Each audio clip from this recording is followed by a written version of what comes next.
Hey loves, it's your girl Mariah Sincere, and I am back with another bomb live. I had to come on tonight, y'all. I had to come on tonight.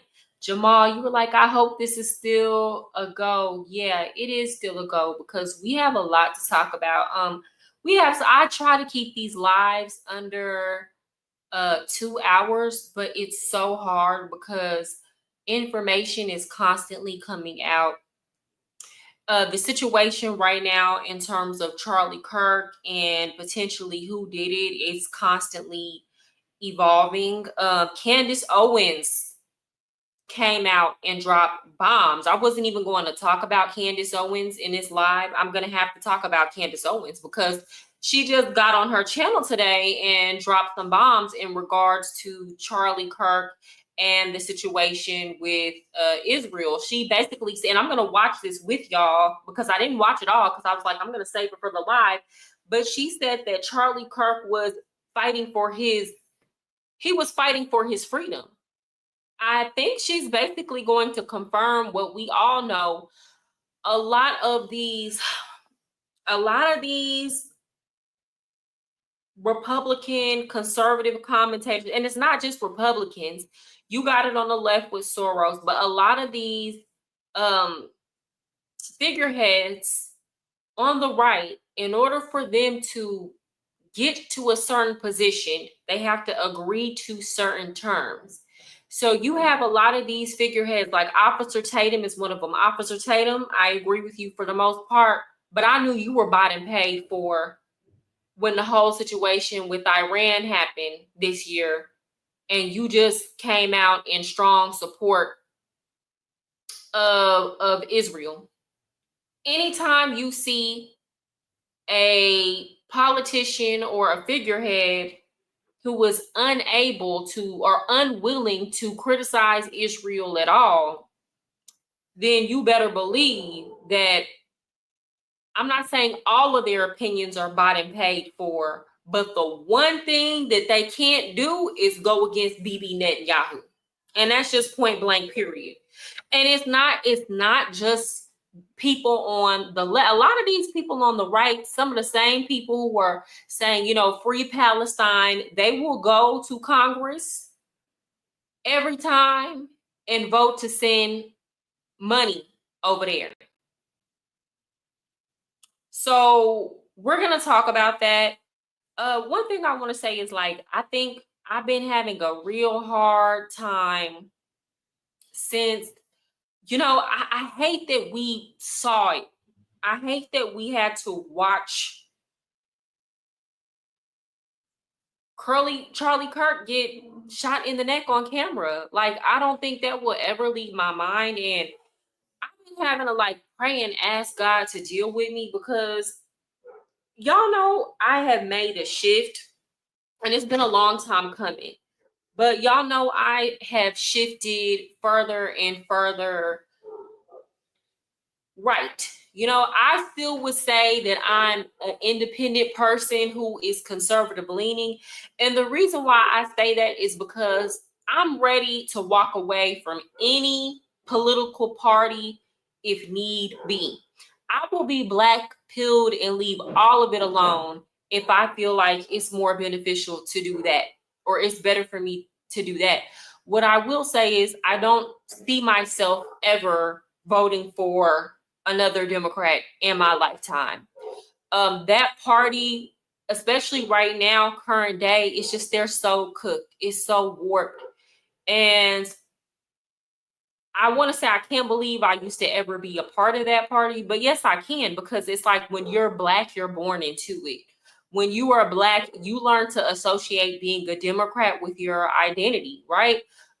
You learn to associate victimhood, hating white people, being upset with white people with your identity. And we don't even look at it as racism. I'll say this, even what has happened with Charlie Kirk has exposed a lot of the racism and hatred in the black community. I've seen black people get upset about Charlie Kirk saying things that I've heard us say. It's like we say the same things, or we have the same criticisms for our community, but when it's spilling over to other communities and they notice it, that's how bad it is. Like, that's how bad the situation is. Other people are noticing it. They're having to deal with it. It's spilling over into their communities because most people probably wouldn't even care if they didn't have to deal with it, right? So when other people speak on it because it's beginning to affect them, then all of a sudden they're racist.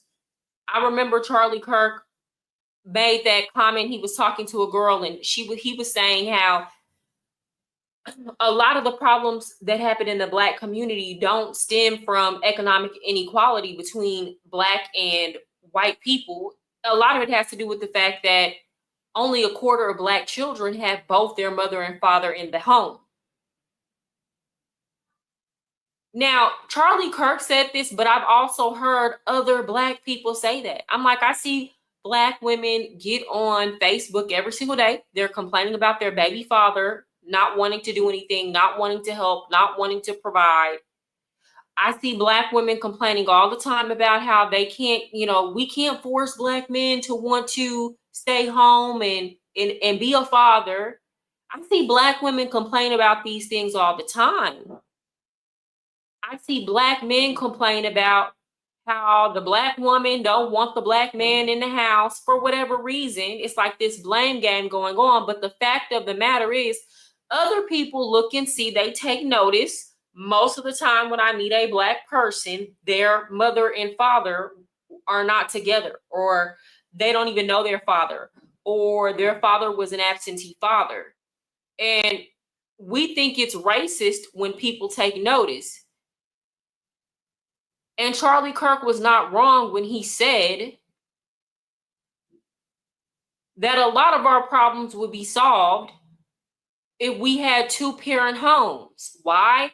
Because then you have more buying power. You have the opportunity. You don't have to take out student loans if you have a two-parent home. Why? Because your parents should be saving. Your parents should be investing into a college plan for you. There are so many positive things that come with having a two-parent home, that when you don't come from a two-parent home, whether you're Black or white, automatically puts you at an economic disadvantage. I'm going to show y'all a clip. They got mad because Charlie Kirk said he doesn't feel like white people should owe Black people reparations because you've had 150 years to catch up.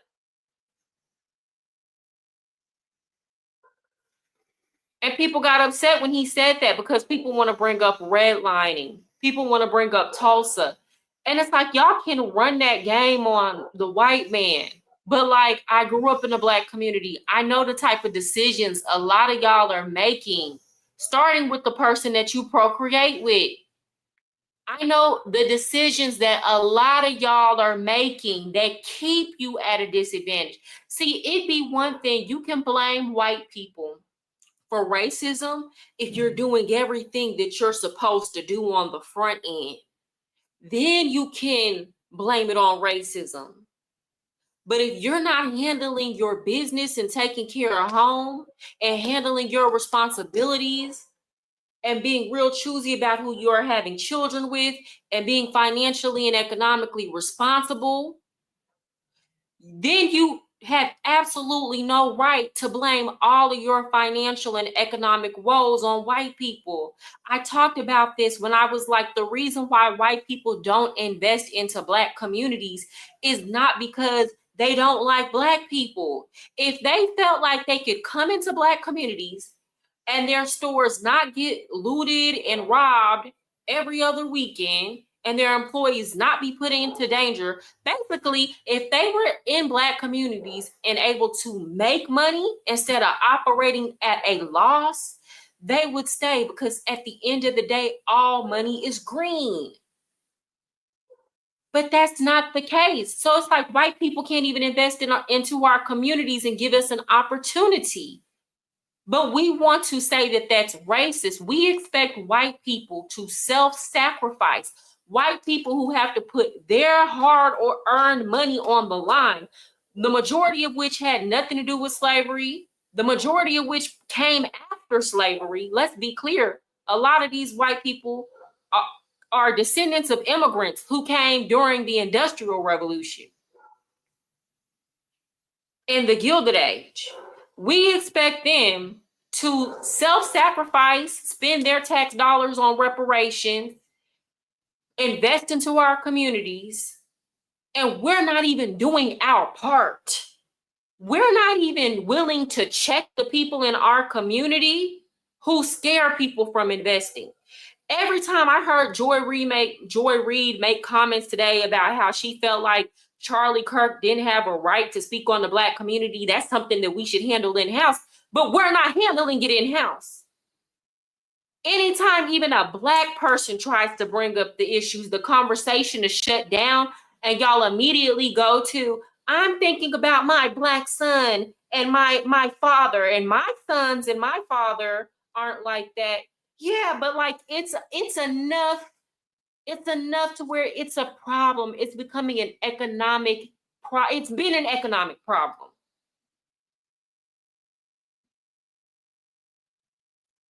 So all of this, everybody else stay out of Black business. No, they have a right to speak on it because it's spilling over into their communities and their day-to-day interactions. When people cannot even go to the park without it being sprayed up by YNs, and every time they look, the YNs are look like us, they're gonna take notice. And as much as y'all want to bring up the race of school shooters, drive-by shootings happen way more frequently. It just is what it is.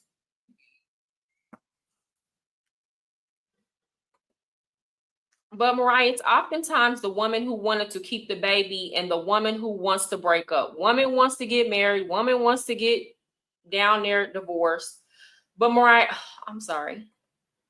Our rich, intelligent Blacks need to be the ones to invest in a community. You know why they don't want to invest in the community, Jamal, and sift through our issues? We need a Marshall Plan.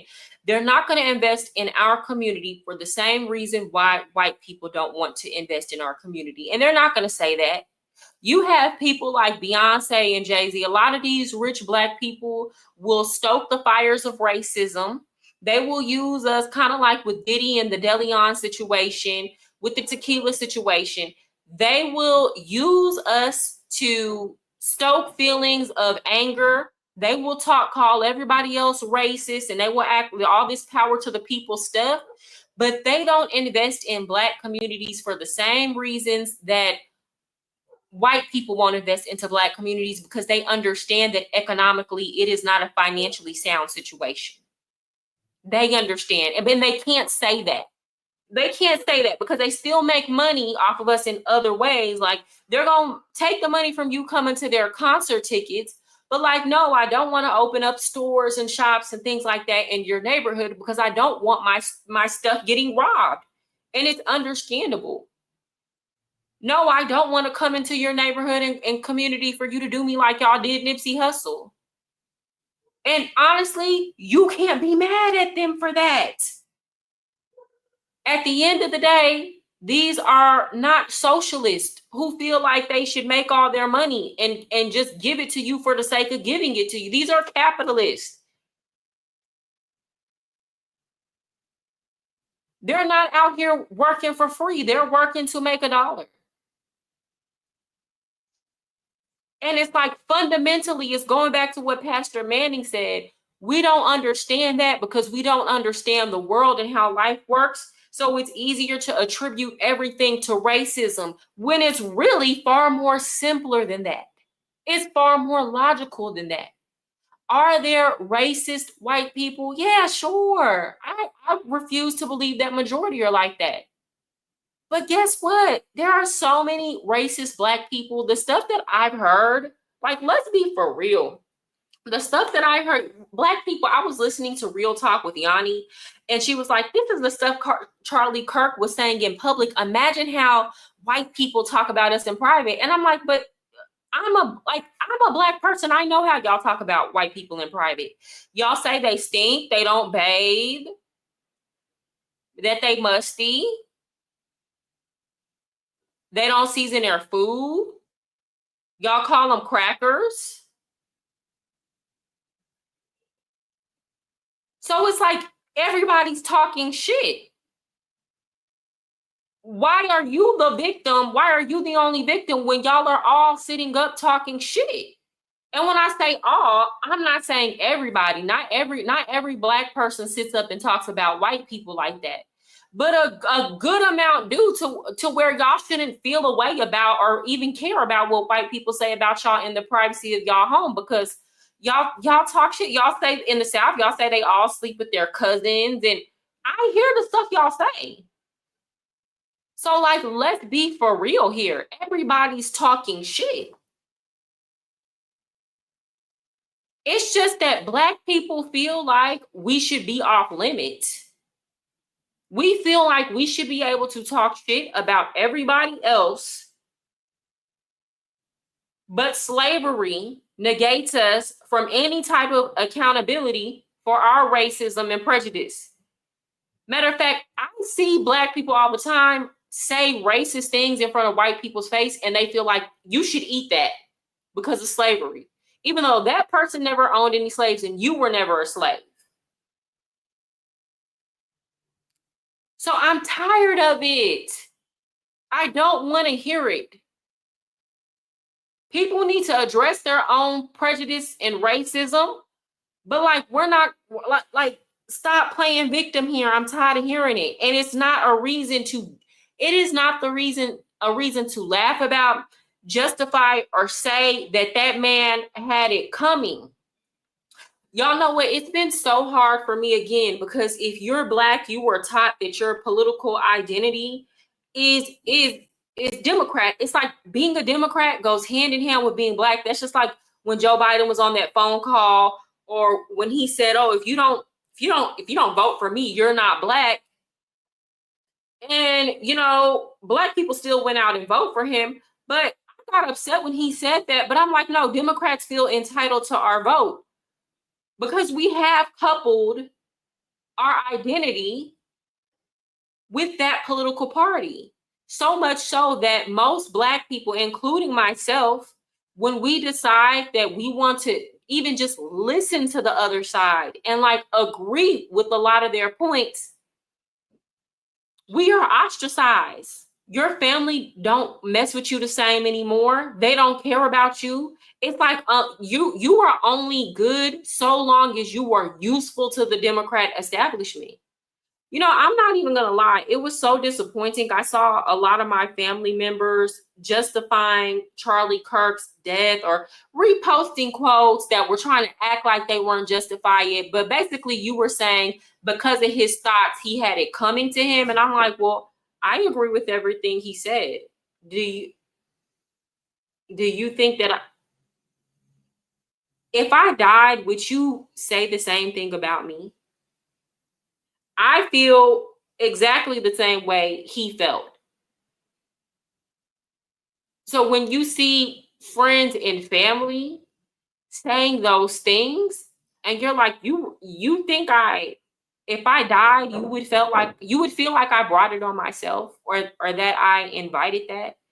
And like, as much as I have some family and friends that I disagree with, I've never would sit and think that they are bringing death upon themselves because they're thinking in a way that I fundamentally don't agree with. Give me a second. And it's a bad look. It's a real bad look. I'm not even gonna hold you. It's a real bad look. And before I get into JD Vance and Candace Owens, I'm gonna get into all that, but I gotta talk about this. Another thing, Charlie Kirk also has been people have been dogging him out because they said that he said that black women have low brain processing power, because you had Michelle Obama, who basically, and I'll show y'all the clip, I have no problem doing it, but she basically said because she was a bad test taker, that she got into Yale on DEI. Not because what she said was she made good grades, she was a good student, she was a bad test taker, and she got into Yale on DEI. But I'll show it to y'all. Now, I understood let me show y'all the clip. Let me stop trying to explain what happened. I'm gonna show y'all the clip. Intentionally, because he wasn't talking about all Black women. He was talking about these specific Black women.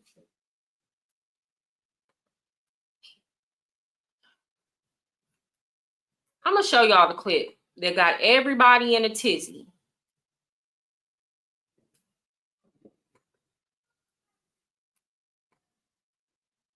Now, before I show you what Charlie Kirk said, what I will say is I think he could have worded this better.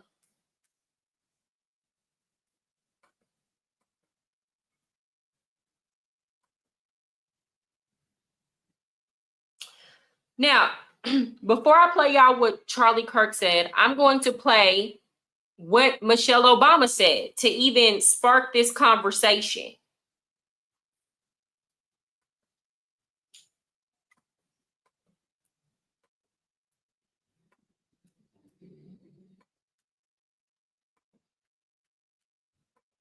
Do not let these people scam you. This is all a racket, that you don't belong, that they're smarter, that they work harder, that they know more, that they deserve this more than you do. That's not. So she's making these comments in regard to these DEI rollbacks. Now, me personally, because I'm actually really smart, I never needed DEI. I don't care about DEI. Like I'm gonna make my point as she says what she's saying. It's just not true. I grew up, fortunately in a predominantly Black neighborhood after white flight happened. Everyone assumed I was smart, right? I grew up as the salutatorian in my grammar school. I went to a top high school. Let me explain something to y'all. When you go to a Black school, and I know this because I went to several Black schools, it's not hard to outcompete everybody.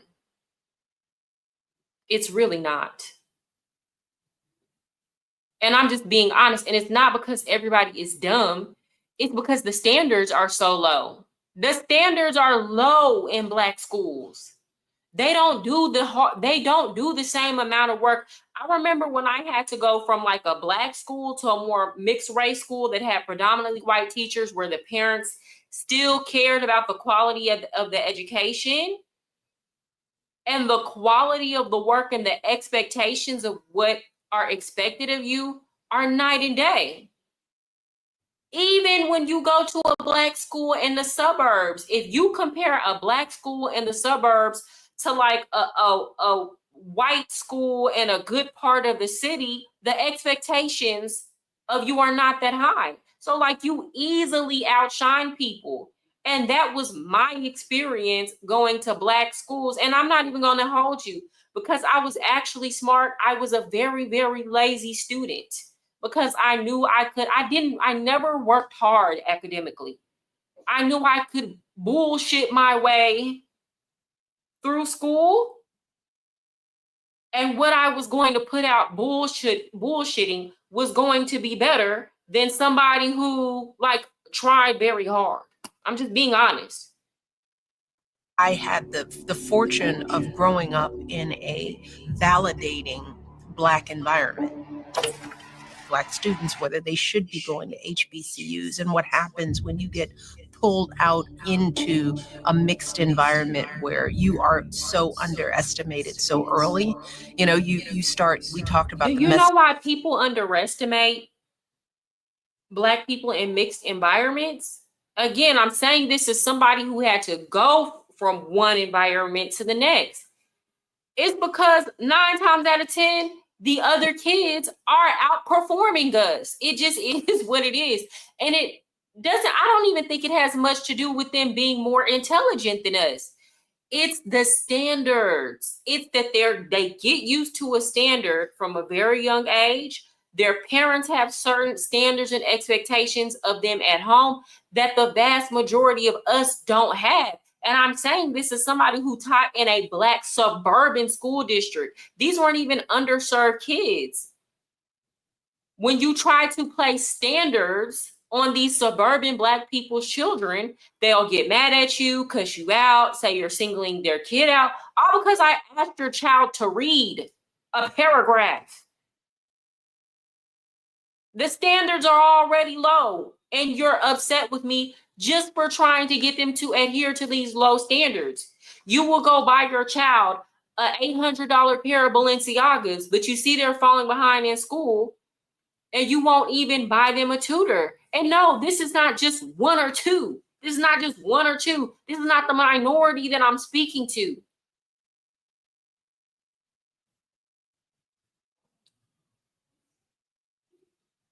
So yeah, it is they do underestimate. I'm being honest. When you come in as a Black person in a mixed environment, they're gonna underestimate you. But it's not because they're racist or because they don't like you because you're Black.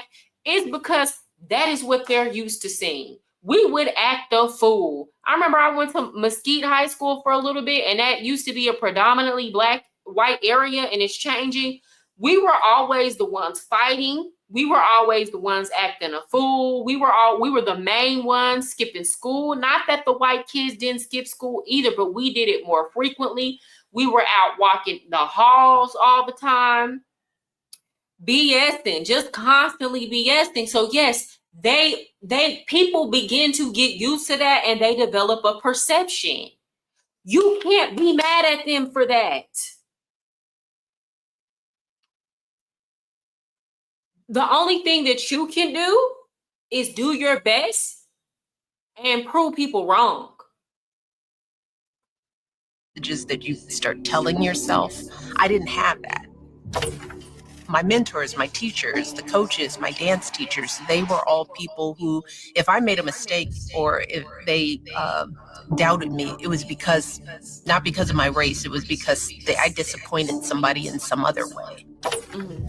By the time I hit Princeton, thankfully, I had enough internal data that I could do a lot of things, that I was better, smarter, sharper than they would give me credit for. When I walked onto Princeton's campus as an undergrad, feeling a little intimidated because it was an Ivy League school. Girl, you made it into Princeton. What type of credit do you want? This is what I don't understand. What credit do you want? You made it into Princeton. What do you want? Do you want everybody to like patch? I mean, I'm pretty sure people were like, oh my God, that's amazing. What do you expect white people to do from there? You got accepted into the school. What's the problem? That's what I'm saying. We make a problem out of everything. They could give us an opportunity and we still find a problem. Then when people be like, I don't even want to give you an opportunity anymore, we get upset. Okay, you made it in. Now it's time to show and prove. And I wasn't a great test taker, although I was an outstanding student. I wasn't a good standardized test taker. Okay, all those numbers. This is what I will say. Some people might, you cute girl. Oh, thank you, Black Deplorable. Some people might get upset with me for what I'm about to say, but I don't care. Everybody who I have ever known that has said they are not a good test taker, what I'm about to say, I'm not trying to say that you were dumb. I'm not trying to say that you're dumb. I've heard a lot of people say this, including I've heard a lot of Black women say this that are like college educated and make fun of other people who were not college educated. They always say, oh, I wasn't a good test taker, but they were a hard worker. But guess what? The reason why you have to work so hard is because you're not as smart as you think you are. You're not as intelligent. It takes you a little bit longer to get it, but your strength lies in that you are consistent and that you are willing to do the work until you do get it and you understand. And that's why I kind of hate it when I see a lot of college educated people bash people who didn't go to college, because all college is it's a measure of your ability to see things through. It's not a measure of your intelligence. That's why when you take an IQ test, it's not based on whether or not you can endure and keep going. No, it's a pattern recognition test.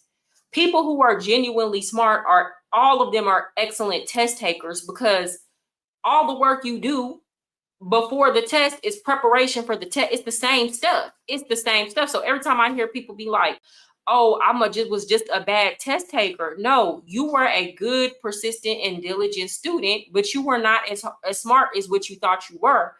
Then what happens is these people get upset because they're like, oh, when I got in college, I had to work 10 times harder than a white person. And it's like, no, you had to work 10 times harder because you just weren't, it took you a while to get things, because there are people who aren't as good of a student as you, who are going to outshine you and outperform you because they're smarter than you. So this whole narrative of we have to work 10 times harder and be 10 times smarter, I'm sorry to break it to you. If you were 10 times smarter, you wouldn't have to work so hard. But because you're not, you have to work harder than the smart kids. And this has nothing to do with race. I would say that about anybody who made a statement like that. The smart kids are lazy as hell. These are the kids who were like, I'm just going to take a Red Bull the night before an exam and do a review and go in there and take it. And I'm still going to get an A. How do I know this? I graduated with honors, and I don't remember working hard a day in my life in college. I graduated with honors putting out bullshit. And no, I can't say I had to work 10 times harder than the white kids. They probably worked harder than me. She came from what later would be Q Block, O Block, and probably still got hated on. Let's not cap. What are you talking about? Hey, Sultry Accessory. Is she in here? I didn't see her.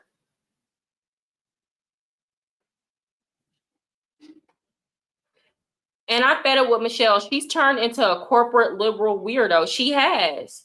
She has. So here's my whole thing. I don't feel like Black people who are genuinely smart, they will be okay when you take away DEI, because they will be able to not only like do the schoolwork if that's what they want to do, if they want to go to college, but they'll be able to pass their exams. They won't have to get brought in under DEI. They'll outcompete everybody. It just is what it is. But she's over here. She got an opportunity, and she's still complaining about, oh, well, I didn't feel good enough to be here. What do you mean? They let you in. You expect how you feel and how you perceive a situation. You expect you're like projecting, and you expect everybody else to, I don't know what they expect. Okay, you made it into Yale just like the rest of us, so we should roll out the red carpet for you. I don't understand this mentality. I truly don't understand what the issue is. That I shouldn't do well at Princeton. So I came in as an affirmative action kid, sort of feeling like maybe I don't belong in these ivory towers. These were your feelings. Did somebody tell you that you don't belong? And maybe these kids coming from these other schools are really so much smarter and better than I am. And I looked around and I was like, oh my God, well, there's all kinds of affirmative action that never talk about. There's wealth and legacy. There's that is affirmative. I'm going to say this. She's right about that. All of these wealth and legacy admissions, that is affirmative action. I don't agree with that. With that said, I do understand why colleges and universities do it, because these people are the ones who fund us. They donate to us. They fund to our alumni associations. So there is financial gain for these universities to do that, though I do not agree. Athletic. If we're going to be merit-based, let's be merit-based. Affirmative action. There were a lot of, and as high as they're charging us for tuition, they shouldn't need any of those donations. Kids that were on that campus, and as I learned, continue to gain access to these seats of power that have nothing to do with their raw academic ability. There are a lot of bright kids who go to these schools, but there are a lot of bright kids whose parents get them into these schools. I came out of my first semester with straight A's. I was like, well, what are you talking about? What are you, who are you?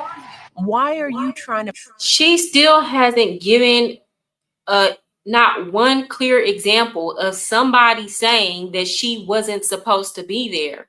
So she told us she went into this situation feeling like she didn't belong. She went into it feeling like she wasn't supposed to be there, probably because she had a complex because she did not test well enough to get into the school. So she had to be brought into under affirmative action. So it's like you have a complex because you feel like you're lacking and you're projecting all of your feelings onto everybody else instead of just saying, you know what, I'm here, I'm grateful, I'm gonna like not even. And she did well. It's like, you, what are you complaining about? You did well, you got straight, they let you into the school, you got straight A's. All of this other stuff about people making you feel like you don't belong, you have yet to give specific examples. All of this has been talk about her feelings and her feeling like she didn't belong and her comparing herself to everybody else. Mess with my head in this way when you guys are, you're not even working as hard as me.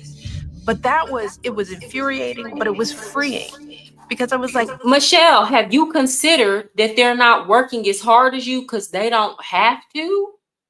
Again, I'm going back to this. There were plenty of kids in college that, including white kids, that worked their, compared to me, they worked their ass off. It's because you had to. So no, I'm not working as hard as you. I'm smarter than you. I don't have to work as hard as you.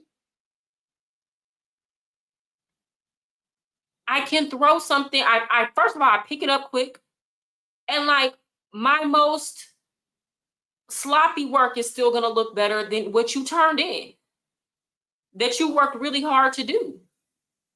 And I'm not trying to call Michelle stupid. Obviously, if she got into Princeton, she's smart. But like, you got to understand, when you're going to a place like that, like, everybody's smart, and there are a lot of people who are smarter than you. So like, so what? You had to work harder than everybody. Who cares? Did it made you a better person? It made you a straight A student. What are we talking about here? Why are you making it seem like you were some type of victim in the situation?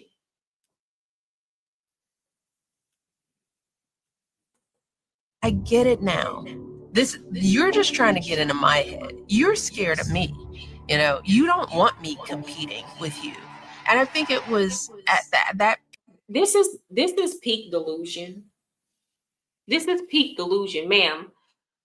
Both things can't be true at the same time. So people can't, A, feel like you're inferior and you don't belong, and B, be afraid to compete with you. Because if they feel like you're inferior and you don't belong, you're a non-factor. Let's be clear. In their mind, you are intellectually inferior. You are a non-factor, which I don't agree with that. I'm not saying she's anybody. First of all, for you to even get into Princeton, you're probably, at the very least, you're harder working, more diligent, more thorough, and more intellectual than the majority of Americans. So I'm not trying to say Michelle Obama is dumb, but what I'm trying to say is she's talking out of both sides of her mouth. I remember I was watching CNN, and this was a couple months ago, and the black women on there were like, we have to work 10 times harder than y'all. And then they proceeded to make moronic, emotional arguments, get upset, get overly emotional and flustered. And I'm like, bruh, do you not understand how much of a self-own this is? If this is the fruit, if this is what working 10 times harder produces, we got a problem here. We got a problem. If you had to work 10 times, if you were working 10 times harder and you're so much smarter, and they love to say that, it's like, oh, I'm smarter. And no, you're overestimating your intelligence, because if you have to work that hard, you were not as smart as you think you are.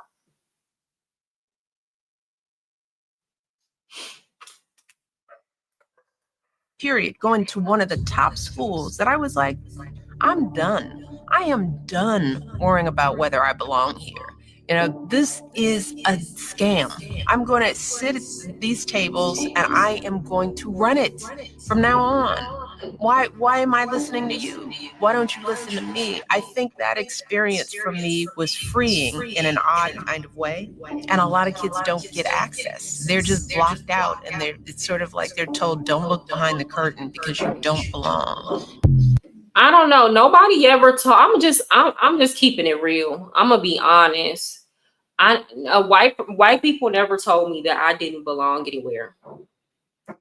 As a matter of fact, the one time somebody tried to make me feel stupid, it wasn't even white kids. It was like a really smart. I remember I went to this school and I ended up getting this when you have to take your state examinations.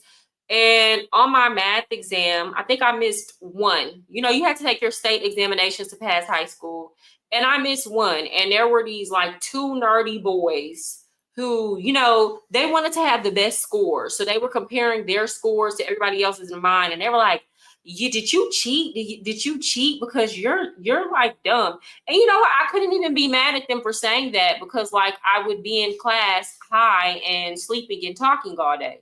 It's just I don't care as much as you do, right? But I understood why they thought that I was dumb. But like I've never had a white person, and I went to a predominantly white college. I never had a white person make me feel like I didn't belong or say anything rude to me or anything like that. If anything, a lot of white people, y'all know I came up, I was in foster care, I was poor, and there were a lot of white people along the way. Like I had a white case manager for foster care, and she always encouraged me to do better. And it was crazy because I was terrible when I was in foster care. I would leave the house without permission.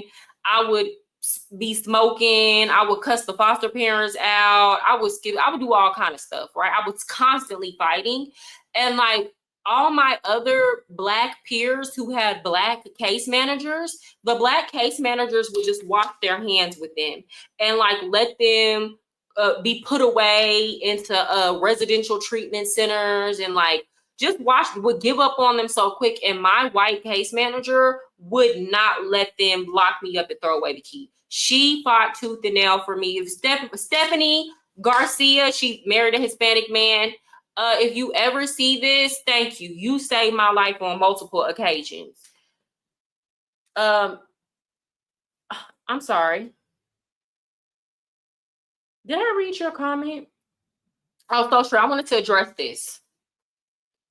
You said I was telling hold on. I was listening to another lady today, and she said Black people are going to have to start homeschooling their children because schools now aren't safe. I mean, yeah, it's to the point where, look, because we can talk about these mass shootings that happen at these predominantly white schools, and it's certainly an issue. It's certainly a point of concern. But like, I used to work at a Black high school, and they were bringing guns on campus, having internet beefs. They would have like 6 fights a day. And then it's like they don't even do one-on-one fights anymore because nobody can fight. They all jump. Like the fights would be so I remember one time a boy got brought out on a stretcher. So it's like you have stuff like this going on. You got people running drugs through the school, and it's not just the kids. You got all these fights happening. You got school administration siphoning funds in the admin office. Security guards sleeping with girl. You all kind of stuff going on. It was so much. So y'all know I don't live in the United States right now. Right now I'm in Peru. In November I'm going to leave and go to Argentina before I go back to Colombia. But part of the reason why I left the United States And I'm open to coming back. Honestly, since I've been abroad and I really like it, I ain't feeling Peru too much. I ain't gonna be, but I love Colombia. But part of the reason why I left is because my daughter she was going to a predominantly black school. She began to fall behind in her schoolwork. And I, as a teacher who got them at 16 and 17, I knew these kids couldn't read. And if they could read, they didn't understand what they were reading. So I was like, you know what? I'm spending all this time teaching these other people's kids. If I move to another country, I can work like 5 hours a day and I can homeschool my own kid. And y'all, it took a lot for us to get to where we are with my daughter. But here's the thing. She was having trouble with reading, but yet you can sit up here, mind you, my daughter never even, I can't even remember a time where she was around a white person for an extent, especially a lot of white people for an extended period of time. You can't read, but you sitting up here telling me that white people hate you, and like she's saying all these things that she learned at school from her teachers. So it's like, you can tell me everything about Martin Luther King. You can tell me about slavery. You can tell me you think white people are evil and white people hate you, but you can't do basic fundamental reading, writing, and arithmetic.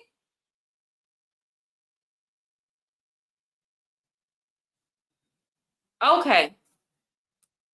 Okay. But the white people are the problem. I'm like, but you're not even around. We didn't live in a white neighborhood. We didn't even live in a mixed neighborhood. Everything was predominantly black. And you got these teachers, y'all have terrible school administration. It's all black run at that school district she was in. Y'all having drama because superintendents are stealing money, all black, but the white man is the problem.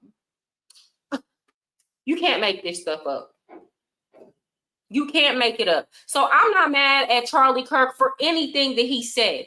So anyway, Michelle Obama made that comment, and she was basically saying that she did say she needed affirmative action because she was a bad test taker. And then you get into Princeton or Yale, whatever she said, and you got to work 10 times harder than everybody. And you don't even have sense enough to think maybe it's just because they're like, it's easier for them than me. Not that I'm dumb, but they might just be smarter than me. I'm intelligent, but they're smarter. They don't have to work as hard. There are people out here like that. And it's probably not even all of them, because I think she's over exaggerating when she says that. There are probably plenty of white kids who had to work harder than Michelle Obama. It's just you're not with these people all day 24/7. You don't see what they're doing when they go to their dorm or their little apartment off campus. You don't see the time that they're putting in the library. So how do you know that you're working 10 times harder than everybody? Are you with everybody? So that's what I'm saying. These are assumptions that we're making. You don't even know if that's true. You just assume you see white skin and you just assume you're working harder than them. I know white kids that was like, oh, I'm going to the library. I'm going to the study group. I wasn't going to none of that. I wasn't doing none of that. I'm sorry. So if they got a higher grade than me, you deserved it, because, baby, I'm not willing to do all that. I'm not doing none of that. What did you say?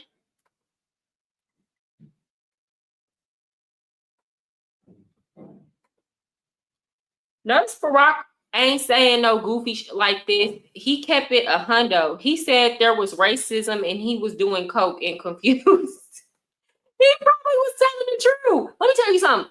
Barack Obama, it's a lot. Y'all know I criticize him, but he very much gives me, in terms of academically, he was probably a bullshitter like me. I'm not even gonna hold you. He's probably one of those people who was like, you know what? No, like if I would have worked harder, and again, I still graduated with honors, but if I would have worked harder, I probably could have graduated at the top of my class in college instead of just with honors. You know, I didn't want to do all that. The person who graduated with honors, they deserved it. I didn't deserve it. I ain't deserve it because I didn't even put in enough work to get a diploma, to be honest. I turned in my work, but I didn't take it seriously enough, right? With that said, Barack Obama gives me those same vibes. He has enough intelligence and charisma to where, boo, I can just skate by and still run circles around people. Hey, you're saying this, not me. I was a loser. No position to say this, even though I've been thinking this. Ontario's education is way tougher than Illinois. Or, like, come on now. Yeah, I went to an inner city high school. I know they just giving y'all packets. It ain't nothing to fill out that little packet. Let me stop. You're not lying. Those security guards ain't guarding nothing but their roster of youngins. Exactly. So yeah, black people who want their children to get a quality education free of the you are going to have to homeschool. Because again, I used to be a teacher. I would never, not in this life or the next, send my child to a predominantly Black high school. You know, you can probably do it at the elementary level. By middle, no, baby, no. Hell no. They in middle school hunching and doing all kind of stuff. Growing up too fast. Okay, so this is what this is the clip that people are upset about that Charlie Kirk said.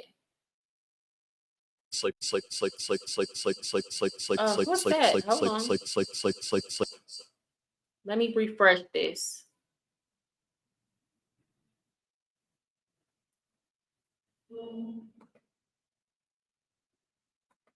Writer accuses Charlie of saying, and I quote, "Black women do not have brain processing power to be taken seriously."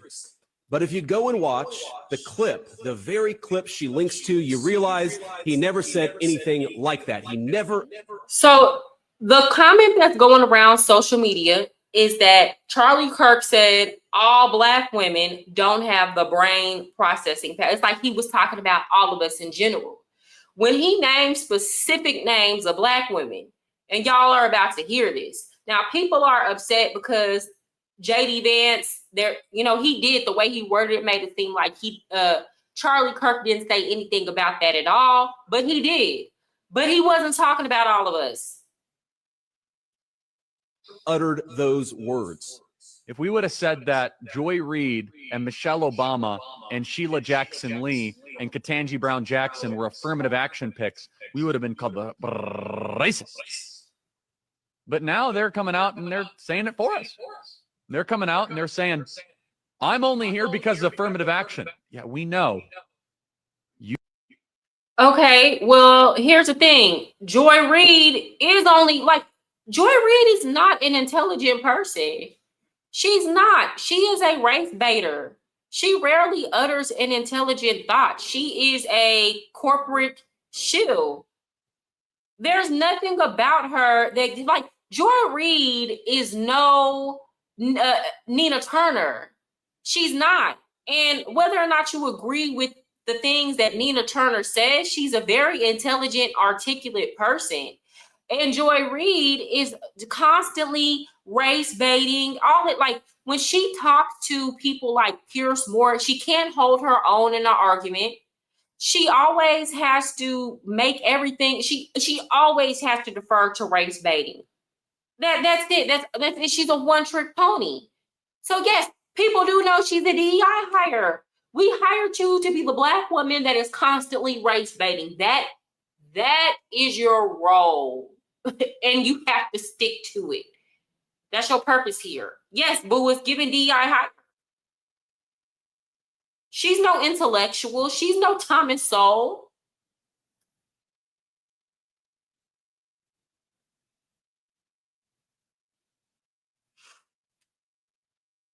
Ketanji Brown Jackson, I'm gonna show y'all. She wouldn't even say what is a woman when asked. So yes, people are gonna think you're slow. You can't even define what a woman is, and she knew. She was just being coy.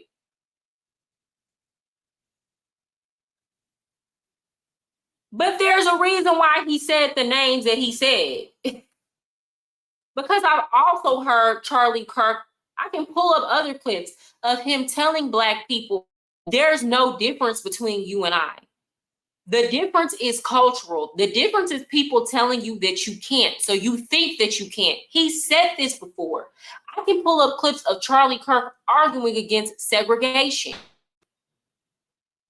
People got upset because there was a clip where Charlie Kirk was like, Black people were doing better right after slavery, and they weren't committing as much crime right after slavery than what they're doing now. And people were like trying to make it seem like he was dissing Black people. His point that he was trying to make is y'all's issues that y'all have going on now, they're not inherent. It's not because you're inherently inferior to white people. It's because of cultural decisions that y'all have been making, starting with getting on welfare. Y'all were doing better before welfare. That was the point he was making. Now you got Black women. Oh, he said we got low brain processing power. Well, now, even if let's say he was a racist, or let's say a racist person was watching that, the way that y'all misinterpret what people say, or the way that y'all twist people's words and then be so emphatic about it, you're not making a case against that statement when you behave that way.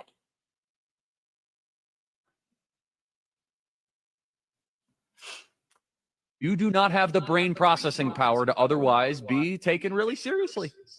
You had to go steal a white person's slot to go be taken somewhat seriously. Writer. Now, that he was wrong to say that. You had to go steal a white person's spot to be taken seriously. I will say that he was wrong because that you're just assuming that a white person would have otherwise had that spot. So I'll say that was wrong. He was wrong for saying that. Yeah, for sure.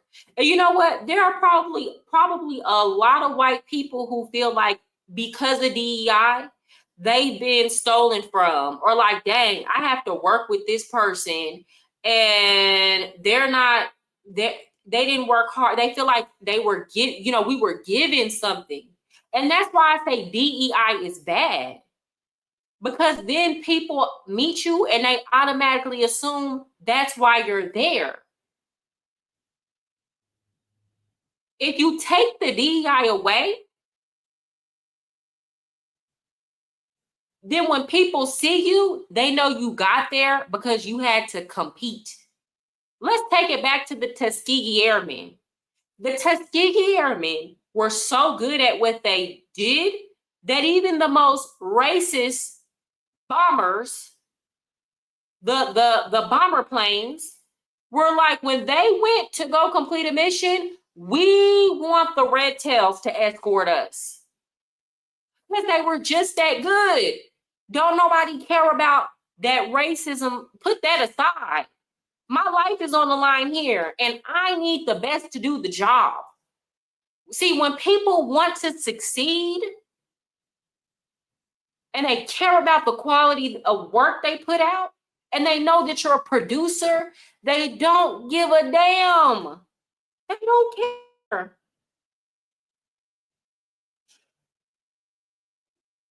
They want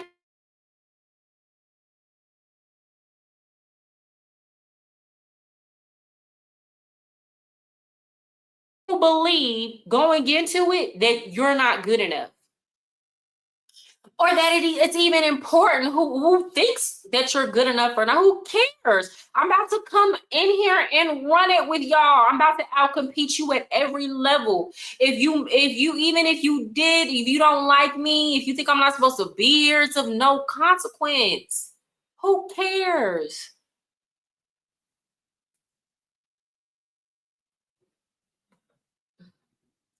Now I'm gonna pull up this clip of Ketanji Brown Jackson. I remember watching this and going, she's an idiot. Not because she doesn't know what a woman is, but because you even went along with this foolishness.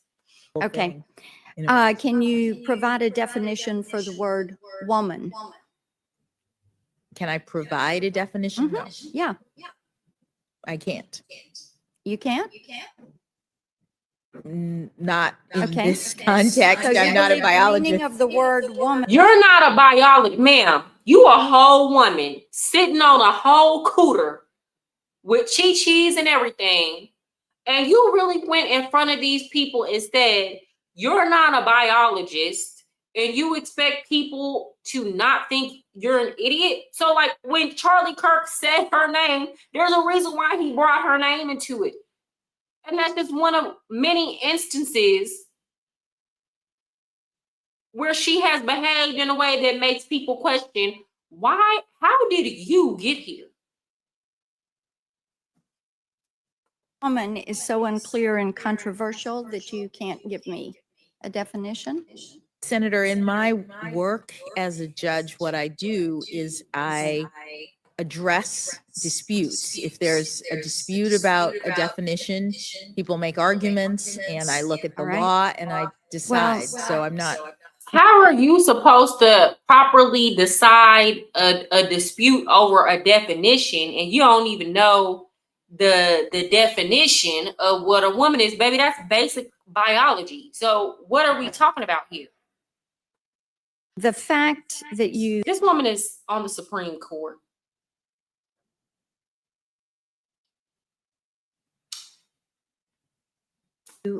can't give me a straight answer about something as fundamental as what a woman is. This just goes to show how much as a country we devolved into the spiritual basement, because this woman feels like in front of the Senate that she can't honestly answer what a woman is. She's scared to say what a woman is in front of the United States Senate. And y'all expected people to keep voting Democrat when this conversation is stupid, to be honest.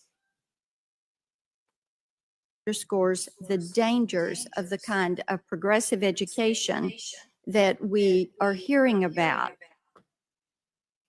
Okay, so yeah, he had every right to bring her name I up. want to go to when you were at Harvard, your thesis Hold on, give me a entitled second. The Hand of Oppression, Plea Bargaining Processes. In that, you argued that judges... Hold on, let me shout. Hey, Carmel.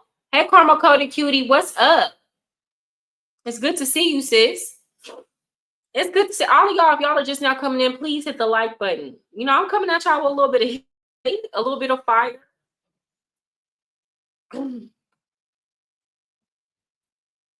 Judges have, and I'm quoting, I brought this up yesterday, personal hidden agendas that influence how they decide cases. So what personal hidden agendas do you harbor, or do you think other judges harbor? Thank you, Senator. That line, to the extent it appears in my thesis, was written by someone who had not gone to law school and was senior in college, who had spent a summer at an internship working. I don't even care about none of that. I really don't. She lost me at her being unwilling to define what a woman is. That already let me know what type of decisions that you were going to be making. And I haven't been wrong. I have not been wrong. So yeah, people are upset about that. Here's what this black pastor, here's another thing. I'm so sick and tired of these black pastors always race baiting. That's all they do. All they do.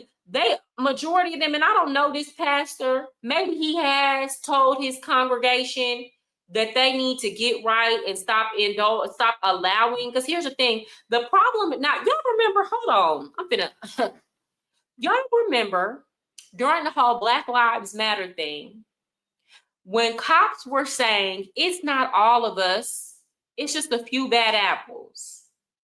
And do y'all remember black people said, well, then why don't y'all check the bad apples? Y'all always saying it's not all of us, it's just a few. Well, why don't y'all hold the bad apples accountable? That makes you complicit. Do y'all remember when black people said that? Because I remember when black people said that. They said it loudly and clearly. Now that people are starting to pick apart our culture because it's affecting them, I talked about the spillover from that. Now we want to, it's not all Black people. Well, then fine. It's really not. It's not all Black people. You got a lot of us that's out here trying to do right. But even majority of the ones that are trying to do right, when they hear the Black people that's doing wrong get criticized, they will act like it's not going on, or they won't even say. The ones of us who are out here trying to do right and speak up against the ones that are doing wrong, we are the very small minority of even Black people trying to do right. So why do you expect police officers to speak up against the bad apples when you won't even hold your own people in your community accountable and get upset and call people a racist every time they call the behavior out?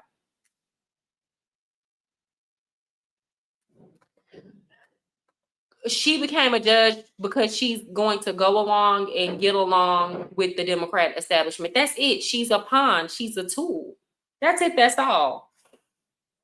That's it. That's all. But anyway, I'm going to pull up this pastor. This is the type of rhetoric that enables the Black community, that keeps the Black community the way it is. But I don't have to celebrate how you chose to live. Hold on. But I don't have to celebrate how you chose to live. Hold on. Charlie Kirk did not deserve to be assassinated. But I'm overwhelmed seeing the flags of the United States of America at half staff, calling this nation to honor and venerate a man who was an unapologetic racist and spent all of his life sowing seeds of division and hate into this land. So this was an unapologetic racist, but yet you have scores of Black people. He employed Black people. There was a Black man who came out and was like, Charlie Kirk hopped into my DMs. Did y'all see that video? He was like, I see everybody calling him a racist. I remember when I had less than 10,000 followers on Instagram. Charlie Kirk hopped into my DMs. He was like, you're terrific. I want to invite you to our Black Leadership Summit that we're throwing. I didn't even know his organization had a Black Leadership Summit. His organization funded it, and the man was like, I'm in between jobs. I don't have the money. And Charlie Kirk was like, email my people. We gonna pay the funds. We gonna pay for the trip, everything. And he did. And the man was like, that catapulted my career and what I'm doing now. Him just out of nowhere seeing something in me. Every Black person that has worked with him has absolutely nothing but positive things to say. And let's just say Charlie Kirk was a racist. Here's the thing. Black people care too much about how people feel about them. Who gives a damn when they're putting you on and giving you an opportunity? Y'all will sit up here and glorify and praise Black people who aren't even giving other Black people an opportunity, who are unwilling to invest in you, all because they say the right things. Then you'll get somebody like Charlie Kirk who was like, I see issues in your community. I think y'all can do better. I'm not rocking with that behavior. But the ones of you who I see are trying to do right, I will give you a leg up. I will give you an opportunity. I will sow into your life if I feel like it's a worthy investment, or I feel like you could be so much more. So all this, he was an unapologetic racist. I was watching a video and this dude was like it was a white guy calling Charlie Kirk a racist. He even threw water on him. That happened plenty of times. Before Charlie Kirk even got assassinated, people would just throw water on him and he wouldn't even lose his cool. They would throw things at him, throw water at him. And he was like, I've done X, Y, and Z to help Black people out. At what point am I not a racist?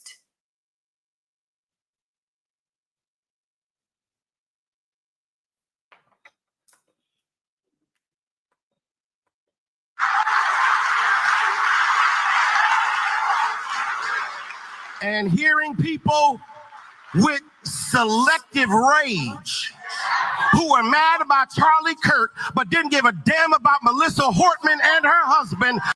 Y'all didn't care about Melissa Hortman and her husband either, John Wesley. Now, Jamal, you remember I think you were on that live when I talked about Melissa Hortman. I'm not even a Democrat. To be real, I didn't even know who Melissa Hortman was before she was unalived. And I said she didn't deserve that I don't agree with political violence. And it's wrong. And it was all kind of like conspiracy theories going around at the time. But like, let's be clear, Democrats didn't care about that situation either. Everybody talked it. Everybody, whether it was Democrats or Republicans, talked about it for like 2 days, and we were on to the next thing. Part of the reason being is because she wasn't popular. People didn't know her like that. And the only reason why Democrats are bringing it up now is not because they genuinely care about Melissa Hortman. It's to be contrarian. It's to try to make it seem like we are wrong for feeling a way about what happened to Charlie Kirk when Charlie Kirk just had more impact. And I just keep seeing them. Oh, this happened to this police officer and they didn't do nothing and they didn't care. Or this happened to this. And it's like, bro, we don't even know these people. And that doesn't make their lives any less valuable, but your expectations are unrealistic. People are more likely, if they don't know somebody, first of all, a lot of people didn't even know this happened to the, y'all pointing out people that it's like, bro, I never even heard of these people. I hate that happened to them. I'm just now hearing about them. So it's like you have unrealistic expectations. Oh, y'all didn't feel any way, or y'all weren't crying, or y'all weren't. And it's like, yeah, but you didn't either. You didn't either. You're just sharing memes, or you're just sharing these stories to be spiteful, mean, nasty, and contrarian. It's not because you actually care about the person.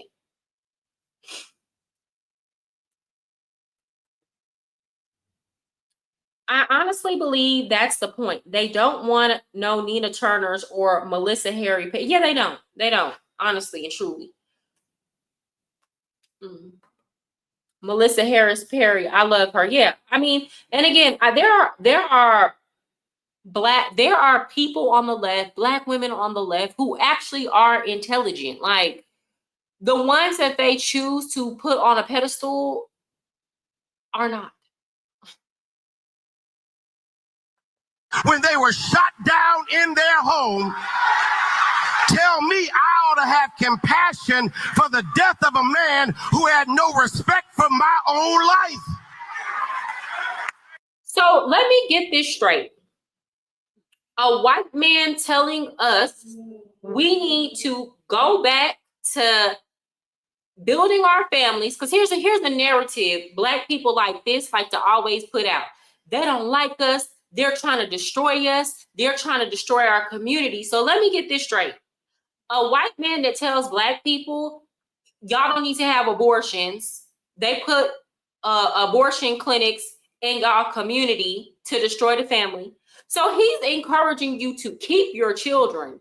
And though I am pro-choice, who's that anti-Black? This man is telling y'all, have your children, go get off welfare, go back to having a family structure with a father present, clean up your communities,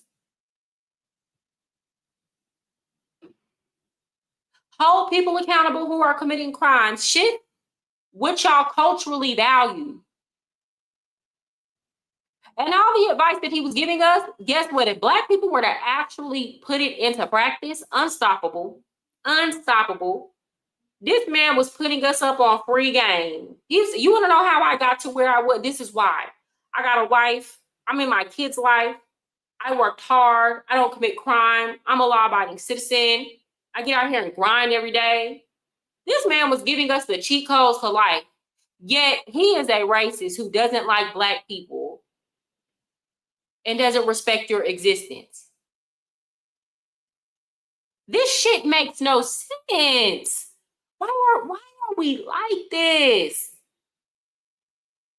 And y'all see how they're clapping and cheering, and he knows they're just gonna eat this up. Hey, what up, Wolf Tumbling?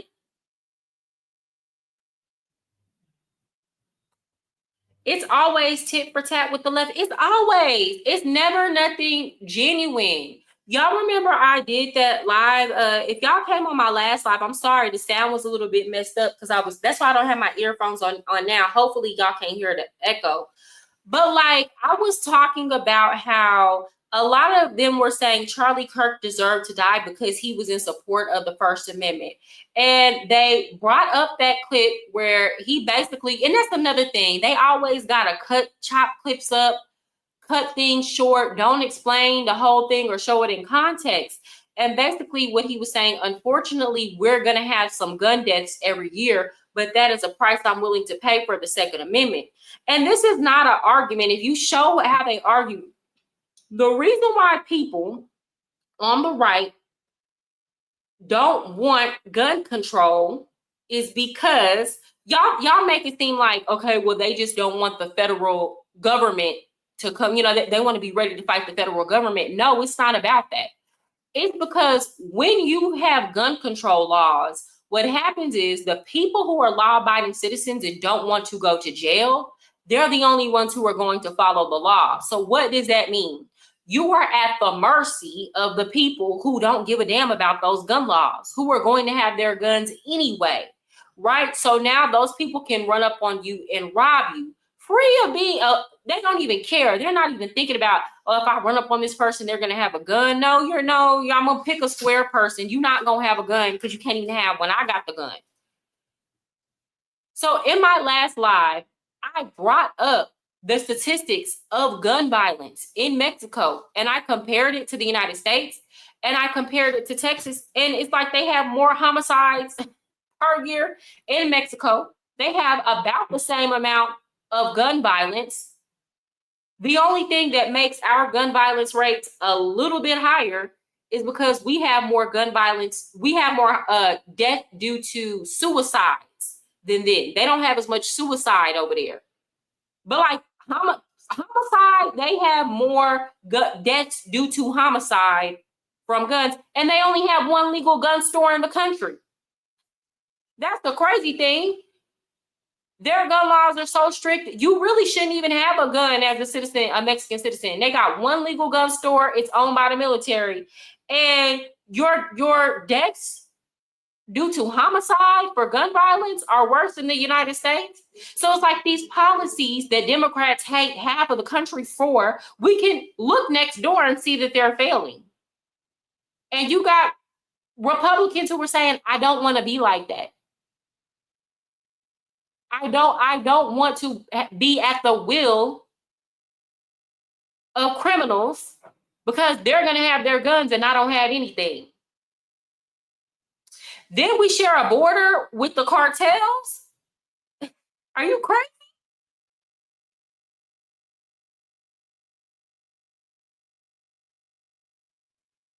No, stop it, Mariah. They are controlled by the NRA. Don't do that. I don't care who they're controlled. I don't care about the NRA. Me personally, as somebody who's been in Latin America, I can tell you it is a terrible idea to put strict gun control laws on the general population. It just is. It just is. I don't care about the NRA. The logic still stands and holds true. Anywhere you have places where you have a lot of criminal activity and you have an unarmed populace, what you had like in Mexico, present day Mexico, they are digging up mass graves of men, women, and children that the cartel went and unalived. Now, the cartel probably wouldn't do all that if they knew they was running up on people who was armed. But guess what? The cartels have all the guns and they have a monopoly on the violence there. So they're not scared of none of them regular working class people in Mexico. They do what they want to do over there. It's not an argument to me, but that statement is ironic. What you mean? Charlie said some racial things, but I'm never for the death of another human being. And that's what I'm saying. Like, let's say he was a diehard racist. And I said this before, because Malcolm X, a lot of people like to say just like, oh, he was a racist, he was this, he was that. And it was like, did Malcolm X ever actually hurt a white person? Did he ever actually do anything to a white person? Yeah, he said a lot of racist stuff. Did he ever do anything to a, no, the answer is no. No, he never. For all of that by any means necessary stuff, he never did anything to a white person. And we understand that when we're talking about Malcolm X. But when we're talking about Charlie Kirk, who didn't say things that were half as racist as Malcolm X said, then all of a sudden people don't understand that. Now all of a sudden words are violence.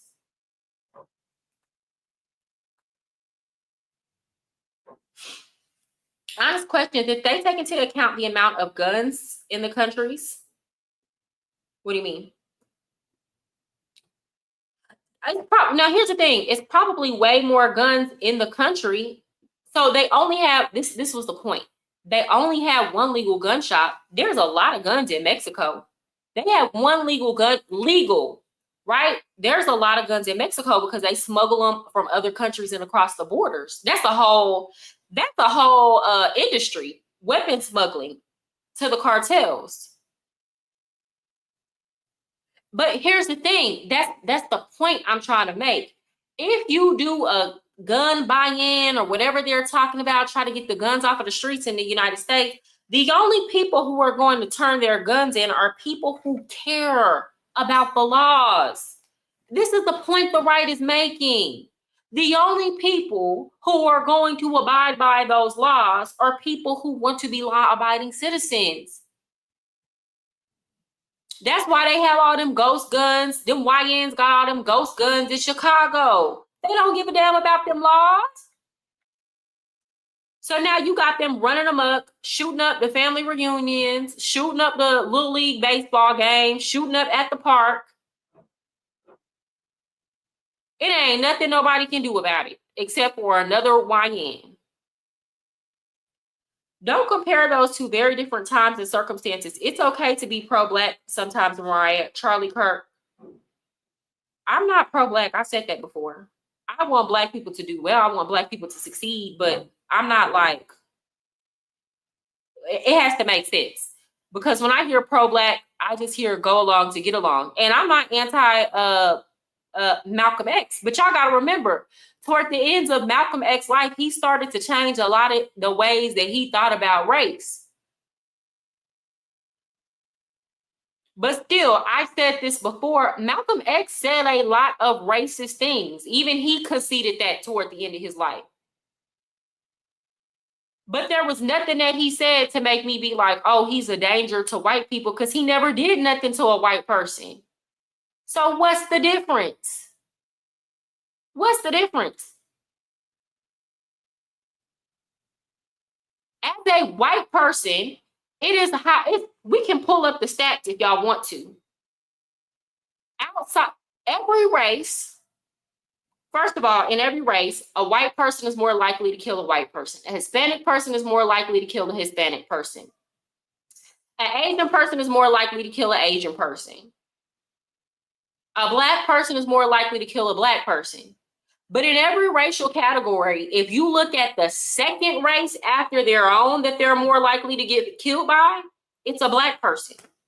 It's a Black person. Outside every race, a white person outside of their own race who they're more likely to get killed by is a Black person. A Hispanic person, after a Hispanic person, they're more likely to get killed by a Black person. And y'all getting mad because white people are pointing this out? People are going to notice that. I'm sorry. It's true. It's true. People can bring up white school shooters all they want to. But like when you have to account for the deaths that just come from everyday criminal activity, they far outweigh the school shooting. And I'm not negating, I'm not saying school shootings of children is horrible. But I agree with Charlie Kirk when he said, how are we able to, because you don't have all these mass shootings going on at baseball games and things like that. How are y'all able to keep these big venues of baseball games safe, but you can't keep the schools safe? Let me tell you something. In Colombia, these schools are heavily guarded. They have really high brick walls and barbed wire fencing. It dang near look like a prison on the outside. They be cute when you go inside. And they have armed guards and securities at every entrance, and people aren't going in there mass unaliving kids. I think it's not a left or right issue. It's an issue of the white man that you making it a race issue now, spewing white supremacy, dividing us from the intelligent from each other. Charlie Kirk didn't spew white supremacy. Again, supremacy. All that man did was say, and I heard him say it several times when he was debating this black girl. I think, were they on Jubilee? Charlie Kirk said several times, the issues that black people have doesn't have to do with the fact that there's any type of fundamental, at a DNA level, difference between black and white people. He said that.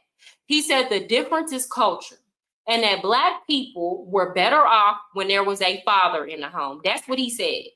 He said the majority of y'all problems stem from the fact that only 25% of black kids are raised with a mother and father in the home. And after black people started getting welfare, that's when y'all started having all these issues. Charlie Kirk did not support abortion clinics in black communities. Somebody who seeks to destroy you or thinks you're inferior or you shouldn't exist or you shouldn't be here is not going to tell you that you need to have your children and that you need to rebuild your family units, because that's all he ever said to black people. Rebuild your family units, have your children. I don't understand. A white supremacist is not going to want black people to have strong family units and multiply. They're just not. That makes absolutely no sense. We just don't like criticism. We don't like people telling us the truth. But Charlie Kirk didn't only tell the truth to black people. He said it to white folks too. I was watching a white man. So what do you think? They say Charlie Kirk hated women. Well, what do you think about the fact that women initiate 70% of divorces? And he was like, why are you worried about that? He was like, well, yeah, because he was like, did you get a divorce? Yeah. Well, did you do some things before it came to the divorce that led to the divorce? Yeah. He was like, well, that shouldn't be what you're worried about. You need to be worried about being the best husband that you can be before a divorce even gets initiated.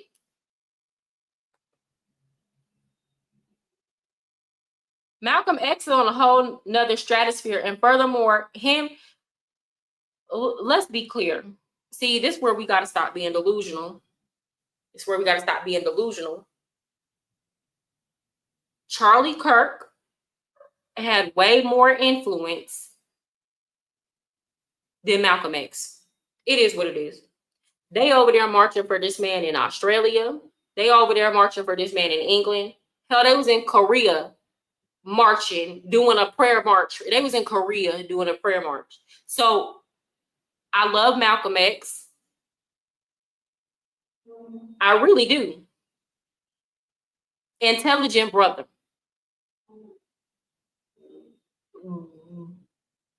But let's be clear.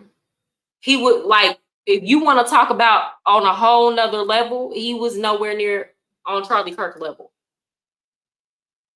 Today or yesterday. This is going to be a defining moment in American history. And Charlie Kirk, because he wasn't a racist, he touched everybody. Do you understand? It was so many. He had a coalition of people. So no, they nowhere near on the same level, but it's not in the way that you think it. We got to stop being delusional. We got to stop doing that. We got to stop doing it. We got to keep it 1,000. It just works now, but I wish to a degree, though, he did fight alongside Bumpy Johnson to wrest control of Harlem from the mob. Are you out of your mind? Malcolm X is bigger than every world leader. Now, that's your opinion. See, you're giving an opinion. I'm not talking about my opinion here, or whether or not I think Charlie Kirk was a better person than Malcolm X, or a better. This is not my opinion on who was the better person here. I'm talking about who had bigger influence while they were alive. Charlie Kirk was the friend of Donald Trump. Let's be clear. Charlie Kirk was one of the reasons why President Trump chose J.D. Vance. Charlie Kirk, J.D. Vance's friend. Charlie Kirk, during the 2024 election, had the biggest event for Donald Trump in Arizona. Normally, people would have been moved on about it. That people still on the internet crying. They acting like when Michael Jackson died. And I ain't saying Charlie Kirk was Michael Jackson. I'm saying worldwide, his death has reverberated. No. Don't. I know we black people, we love our black people. We wish, it's wishful thinking. Malcolm X, though he was a great person, he had a lot of influence. He was an intellectual. While he lived, he didn't have as much influence as Charlie Kirk had. Charlie Kirk would go to these college campuses and he would talk to anybody. It didn't matter what they look like, their religion, sex, race, gender. There would be so many people that would come on his campuses and I would watch him. He would be like, you know what? They would say, I talked to you last year and I had to think about it and I had to change my ways. And because of you, I did this. It's because of you that I did this. It's because of you, I did that. So he might not have been anything to you, Jamal, but that man had impact. He had impact and he had influence. Let's keep it a buck here. And because he wasn't racist, here's the thing, because Malcolm X was racist for so long, and I'm not even saying he didn't have a justified anger or way that the times were different then. But hey, let's be clear, he was a racist. He even admitted he was a racist. That don't mean he was a bad person, or that doesn't mean he was wrong. He was wrong in a lot of things that he said. I used to be a racist. So I'm not talking shit about Malcolm X. I used to be a racist. I used to dislike white people and automatically assume that they didn't like me, or automatically just, I used to be a racist too. Okay, it is what it is. I have no problem saying that. I changed my ways. Anyway, he wasn't like going back to what I was saying, because Malcolm X was a racist, what you do is you exclude a lot of people from your movement, even people that might want to help and be a part of, even white people who might feel like white guilt and they want to be a part of your movement. After a while, people get tired of the blatant disrespect. So you lose people that way. Versus if you're somebody who is inclusive and you're giving people solutions to your life and you're saying, I want you in my coalition. I want you here. I want you to, he would tell gay people, I'm a Christian. I don't agree with that lifestyle, but I'm sure we can find areas that we agree on. I want you here. Welcome here. We need you here. This is how Charlie Kirk would talk to people. So no, they're not on the same level. Malcolm had so much influence, the government killed him. I'm not saying he didn't have influence. You're misinterpreting what I'm saying, Will Tumlin. What I'm saying is, well, Charlie Kirk is dead too. Let's be clear. And Candace Owens dropped the bomb. I'm gonna pull up that interview too. She letting us know. And I don't think that young man that they're saying did it. I don't think he acted alone. I'm gonna say that. Charlie Kirk is dead too. So what do you mean? And again, I'm not saying Malcolm X was not influential. I'm saying Charlie Kirk is I don't even understand why y'all want to debate this with me. He's far more influential than Malcolm X. Y'all got to understand too, we're in a time of social media. We're in a time of social media. Malcolm X didn't have that. So that's what I'm saying. Around the world, people are taking a stand and behind Charlie Kirk's death. They're marching. They're having pray-ins. They're having big parades. And I'm like, how y'all in Korea? What y'all know about Charlie Kirk? Over here in Peru, they asking me about Charlie Kirk. And everybody over here saying that's a shame what happened to him. But y'all got to understand, in Latin America, people are a lot more, you have leftists, but people are a lot more conservative down here. So the stuff that sounds racist to y'all, or the stuff that sounds hateful to y'all, to them, That's just common sense because they've seen what's happened in places like Cuba, or you have a lot of Venezuelan immigrants over here who had to flee their country due to socialist policy. So they hear us complain about border control and things like that and say that that's racist and hateful. And it's like, bro, that's just normal. That's just normal stuff. That's just common sense policy. Also, black people can be very racist. What do you mean? This is the problem with black people, but that's an entirely different conversation. Just the problem with black people. Black people confuse discrimination, the power to discriminate, with racism. Racism has to do with having a deep-seated hatred of another race. You can hate somebody and not be able to deny an opportunity to them. Discrimination is when you can practice your racism, right? You can discriminate on somebody by saying, I'm not going to give you this job opportunity. So yeah, black people don't have many job opportunities to give white people, nor are white people coming to black people for a job opportunity most of the time. That don't mean that black people can't hate white people. And I know a lot of black people hate white people because I grew up around black people. To this day, a lot of people think, oh, I'm trying to be in good with white people. To this day, I don't really have, like, in my real life, the most I interact with white people is on the internet, here on YouTube. And even then, I mean, and it's not because I have an issue with the white people. It's why I'm not around a lot of white people. It's like my proximity. I grew up in a black neighborhood.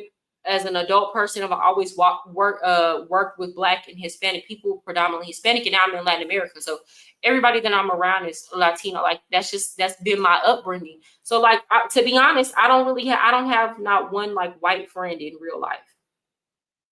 But anyways, what I was saying, but because of that, I know black people are very racist. I've heard black people talk about white people don't bathe, white people smell like dog, white people are evil, they're crackers. I've heard black people say a lot of stuff. I wouldn't give money to a homeless white person because you're white, you're supposed to be further in life. Do y'all know that as an American, even though you're black, other people outside of our country say the same thing about you? They don't even care that you was a slave. They feel like if you're a black person that grew up in America, then you had every opportunity that most people in the world don't, so they don't want to hear your excuses. That's why when you get Latinos that come over there, y'all be thinking they're supposed to agree with y'all, and they're like, no, you grew up in the United States. Like, nobody cares that your ancestors were slaves. Like, you literally grew up in the United States. So no, black people can be very racist. Whether or not they have the power to discriminate is something completely different. I remember when I was in school, I remember one time I had to go to boot camp for juvenile, and there was one white kid in the program, and everybody made fun of him and talked bad about him, threatened violence against him, told him to shut up, wouldn't let him speak, all because he was the only white person. And they explicitly were saying it was because he was white, calling him a cracker, said his family were slave owners. And I was the only one in the room that stood up for them. And then, of course, they made fun of me because I was biracial. So that's why I'm saying. And it's like, no, it's just wrong. It's like 30 of y'all and one of him. Like, what? When I went to Spruce High School in Dallas, we had maybe like 5 white kids in the school. All the black kids bullied them, would try to beat them up, fight them, talk bad about them. The teachers wouldn't do anything. It was just pure evil, all because they were white.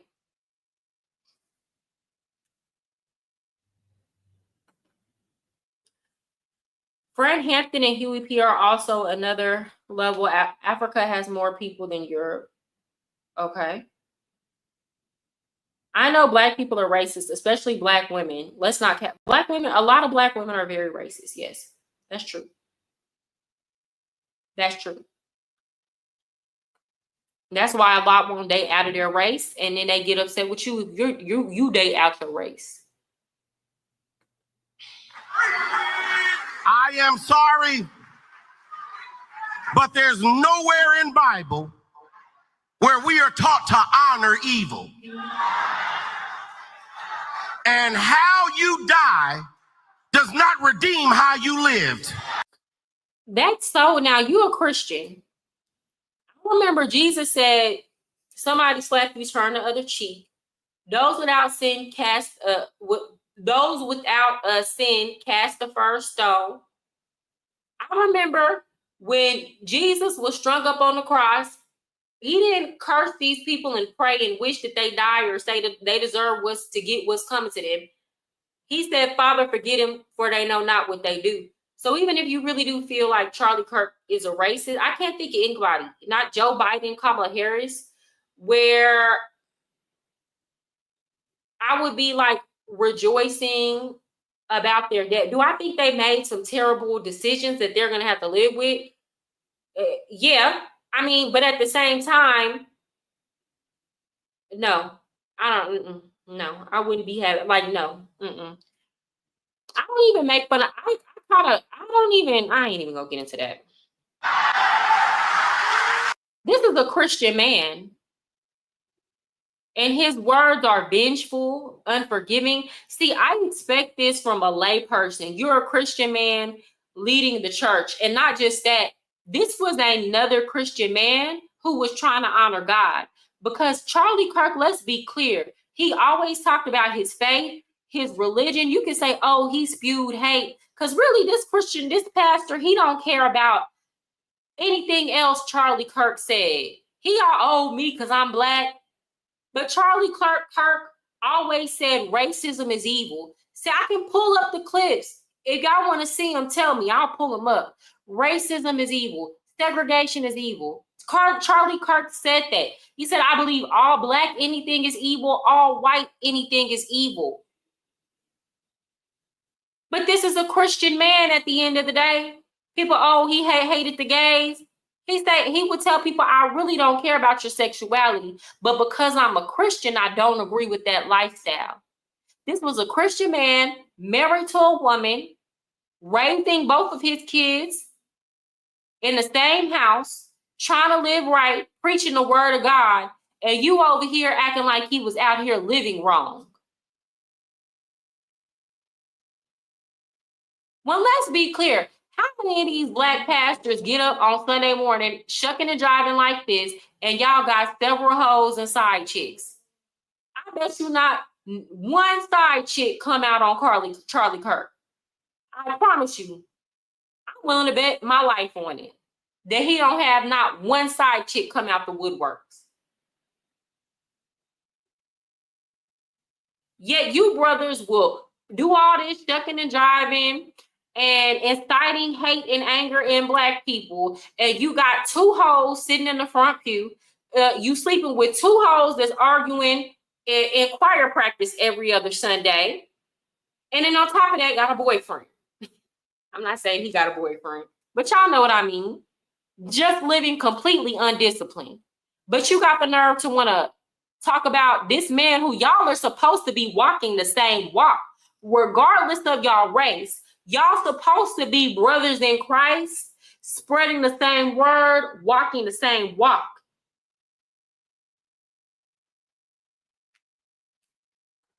Guys, y'all please hit the like button. Black men know how to integrate and stay themselves much better than the women. And I love and fully believe in black women. I mean, I don't know. That's what I'll say. I don't necessarily know if I agree with that. It's just like I want to move on to something else. So I don't have the brain processing power to think about it right now. And I'm just being funny. So Candace Owens, she came out with this video. She put this out. When did she put this out?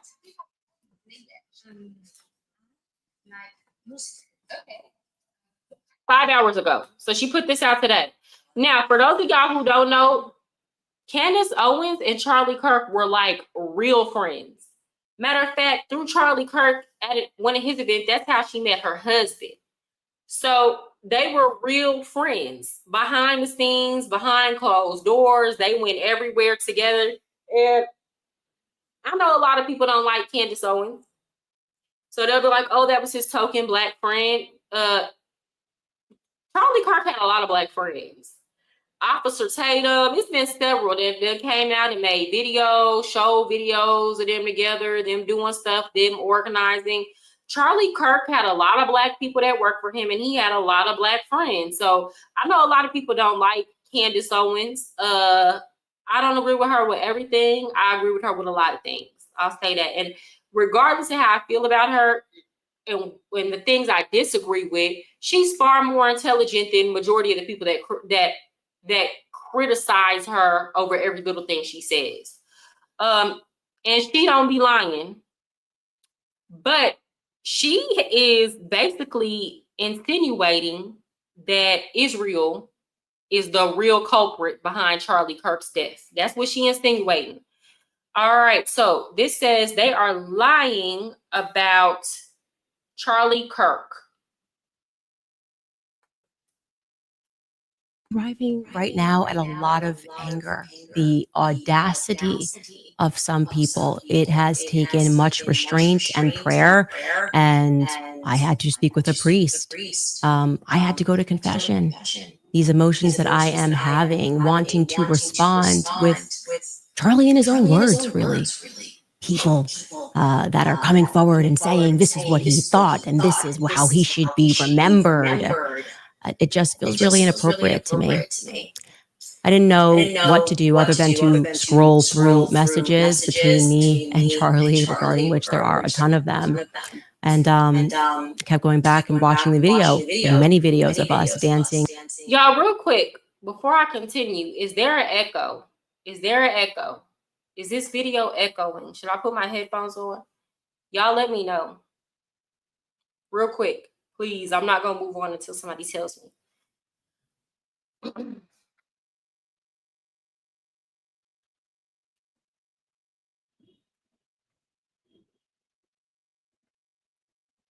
Thank you. Okay. Has it been that way? Hold on.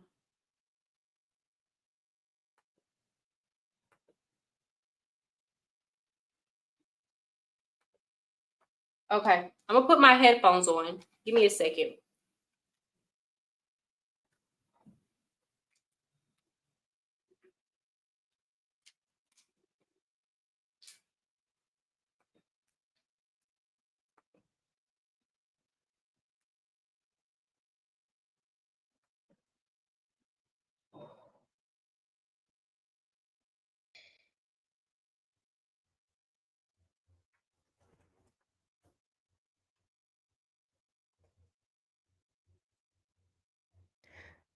Okay, how does my sound? How am I sounding, y'all? Let me know.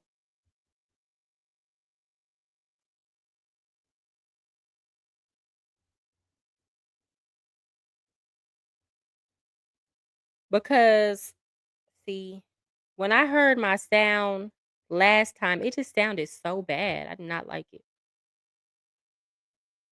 I heard some static.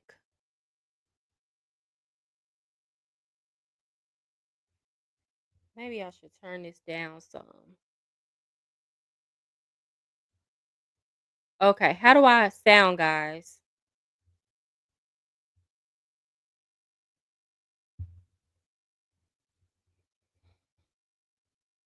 It's good? Okay, let's continue. To the song Power, and it felt appropriate to reach out to Ye, speaking about things, talking about his mode when he wrote the song. You know, when you wrote the song Power, why did we have it as our hype song? Because the song is about the ability to find it within yourself to become what you know you are capable of becoming inside of a matrix, when you just realize everything is dishonest, that everything is performative, that people are dishonest, that they are going to try to stop you from being great. In fact, it's the end of the song, the question that he asks at the end of the song, that's the most important. Ye asks, do you have the power to let power go? Do you have the power to say no to power? I had a cancer struggle in 2015, and at that Y'all period, just I had keep decided listening. that She Swift dropped a would support me bombshell. because She I thought to drops a myself, bombshell. You know, I told you guys that Charlie was going through a spiritual transformation at the end, and all of the usual suspects were really angry that I hinted towards that. What do you mean? You're not allowed to say that. They were attacking me, trying to make me fearful to speak out and speak about the things that I know. I'm not feeling very fearful right now. I am, like I said, very angry. And I found, Charlie's favorite portion of the song. I'll show you the text between him and I, because this feels very relevant right now.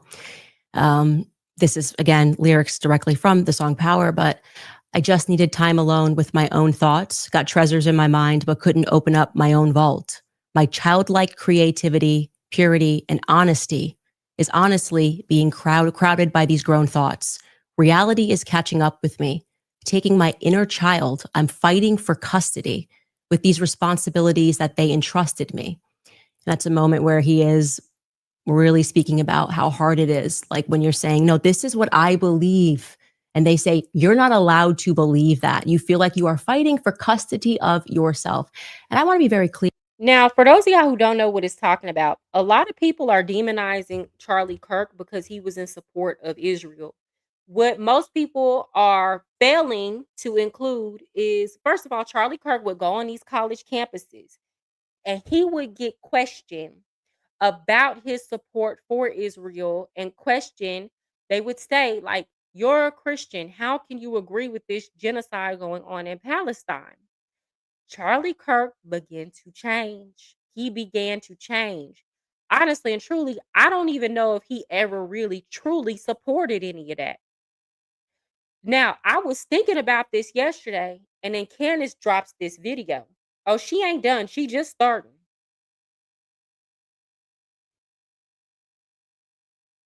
Here that I believe, in fact, I know that towards the end, Charlie was fighting for custody of himself. I want to say that. I want to say that plainly. And there are lies that are being told and they need to be slapped down Fighting right now. for custody of himself. There's one person who's been out there acting like he is a widow, just saying the absolute most, tweeting first about what happened to Charlie, following it minute to minute, and doing hits in a foreign country, right? Like making time to do hits on Fox News, 2 of them. Bibi Netanyahu who's fighting, I think, like an 84 front war with everyone, made a lot of time for Charlie Kirk. You would have thought they were the best of friends, as close as him and Trump were. But I will say I don't recall Erica mentioning Bibi Netanyahu in her speech.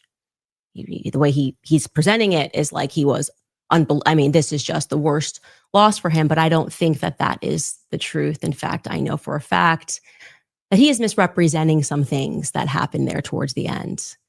So let's at first listen to what Bibi Netanyahu, just one day, less than 24 hours after Charlie died, what Bibi Netanyahu had to say on Fox News. Take a listen. We're just heartbroken. Myself, my wife, my family, my son, actually, on his 2019 visit to Israel, had lunch with him and his wife, Erica. Y'all see she is fuming. You don't have to like Candace Owens, but you got to respect that sister. She putting her life on the line right now. You don't have to like her. You have to respect her, though. You got to respect it. She big stepping right now. Her life is on the line. Her kids' life is on the line. Her husband's life. Everybody in her vicinity life is on the line because of what she doing right now.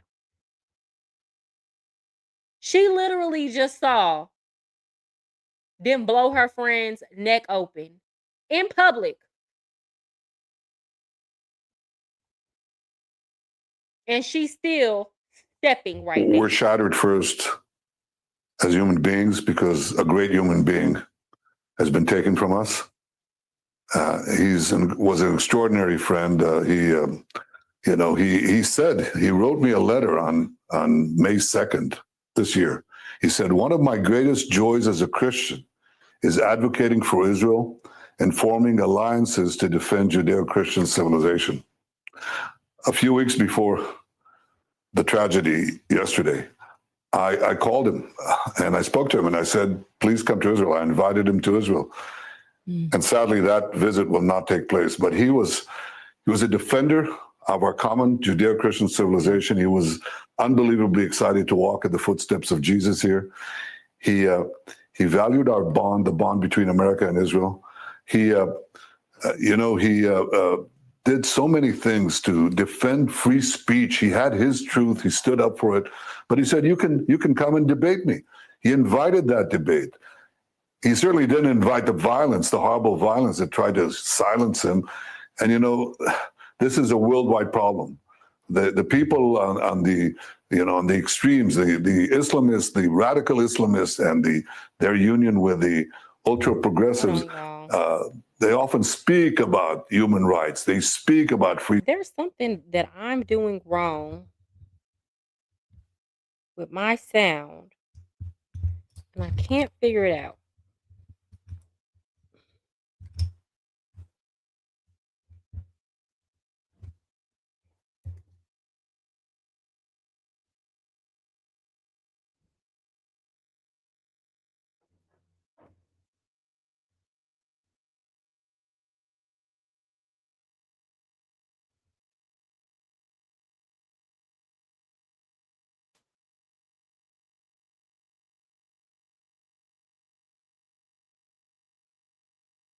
Speech, but they use violence to try to take down their enemies, whether it's President Trump, who's been almost assassinated twice, or, you know, they try to kill me here too. But they got Charlie Kirk, and it's just heartbreaking. There we go. Who is they, BB? Who is they who got Charlie Kirk? We don't have to actually speak conspiracies. I'm just wondering, because you said a lot there, but it really sounded like it was about BB trying to establish a narrative that we saw reinforced by a lot of people, that, you know, Charlie kind of made it almost sound like he died for Israel. I mean, Trump's account even tweeted out a photo of Charlie and an American flag and also an Israeli flag, a bit of AI used, you know, like this is just who Charlie was. He says Judeo-Christian values. He spoke to him 2 weeks ago. Again, you would think he was busy fighting this 97,000 front war, but no, he's letting you know that he just randomly picks up the phone and calls Charlie Kirk and invites him to Israel. This AI tool will take your idea and create a complete. I'm gonna let her finish, but I'm gonna get into what I think layout, the plan was here. Why would BB do that? It seems like maybe there's a little more to the story. No, there definitely is a little bit more to the story. First and foremost, that letter he is holding up, he is severely misrepresenting. Those sentences are real, but I am calling upon Bibi Netanyahu, the dear friend to Charlie Kirk, to publish the letter's entire contents. Like, don't start with just 2 sentences. Publish the entire thing. You're holding it. I'm saying you're severely misrepresenting the contents, that in May, Charlie was concerned about Israel and their influence on American politics and how they were pushing things that he felt were in conflict with his beliefs, free speech here in America. Bibi's holding it up like Charlie just in May said, hey, you know what? I just want to write a love letter to Israel. That's how it was presented. Would you guys agree? That's not how it happened. Tell us, Now, girl, how did it happen? Regarding that phone call and that invite, that also needs to be contextualized. And I'm going to do that. But first, Skylar, can we bring in a clip of Charlie from a month ago speaking about the kind of pressure that he was under? Because I think that will also help to further contextualize this. Come on, Take girl. a listen. I'm an American citizen. Yes, I want Israel to win. Yes, I'm a Christian. But like some of the mess, and you've seen how I've been treated, Megan, by some, not all, by some. No, it's very irritating. It's been almost so as if unfair. They were coming after you after Turning Point for, among other things, that you had Dave Smith there. Dave Smith is allowed to criticize Israel. You had both sides. The Israeli side was overrepresented. Though. No, you're not allowed to. It's even worse than that. Again, I just want to repeat for the 5th time. I love Israel. I want Israel to win. But my moral character is now being put into question, Megan. Not my decisions. Not like, hey, are you doing this? Is it smart or is it dumb? But no, I am a bad person if I do this. And you know what it was? He was going to all those college campuses. And here's the thing about Charlie Kirk. You talk to him long enough, he can flip you on anything because he's consistent. He's consistent. It makes sense. You let this man talk to you long enough and you're open to listen, you might not even get it that day. you go back and think about it, and what he said is going to be revealed to you. Here's the thing, though. His support of what was happening between Israel and Palestine was so out of step with everything else that he says that there is no flipping anybody on that. That's probably the one thing he couldn't flip anybody on. And after a while, if you don't believe in what you're selling, you can't sell it anymore. You have all these kids. It's kind of like while he was changing them, they were changing him. And then when the change is genuine, you can't keep living a lie. And I know Candace isn't lying because I've heard so many good common sense Republicans. Then out of nowhere, I see them supporting the foolishness going on over there. And I'm like, and them supporting, going hard for it. You won't listen to logic or reason. I'm like, okay, yeah, you're accepting some money. You're accepting some money that was either too good to turn down or you were told you can't turn it down. But you don't believe that. You're a sensible, logical person. You do not believe what you're saying right now.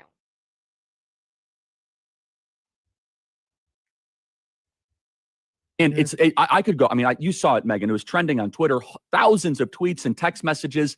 And if I were to be charitable and generous, I will say the people that are attacking me are in a hyper paranoid state because they're at war, and war tends to make things black and white. And you're a hammer looking for a nail. So I'm trying to be charitable, Megan. Literally, I'm trying to cut as much slack as I can, right?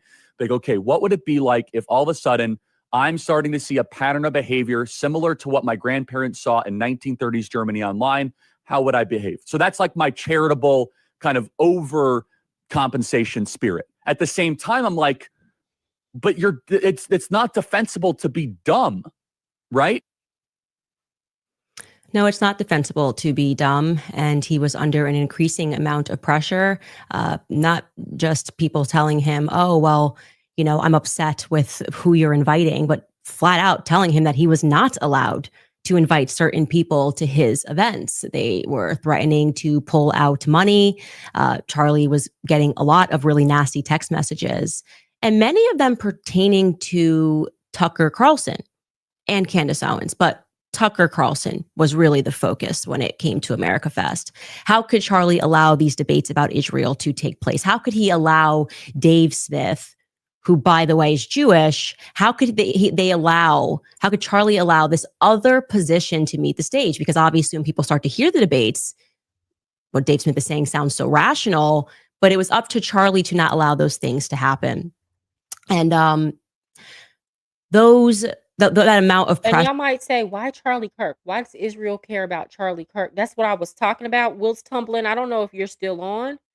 Charlie Kirk had that much influence that he was able to get young people who were never involved in voting to go to the voting polls. He was one of the Elon Musk buying Twitter. That made a difference because people were able to have free and honest discourse on Twitter. Trump was able to make his comeback to Twitter. Charlie Kirk did a lot of campaigning and a lot of going to these college campuses and getting the youth on it. Charlie Kirk would have been president. No doubt. No doubt. People were saying that 2028 was going to be a Vance Charlie Kirk ticket, with Charlie Kirk being the VP. Oh, you put Charlie Kirk on a VP ticket? You know, JD Vance already is going to win. Let's be clear.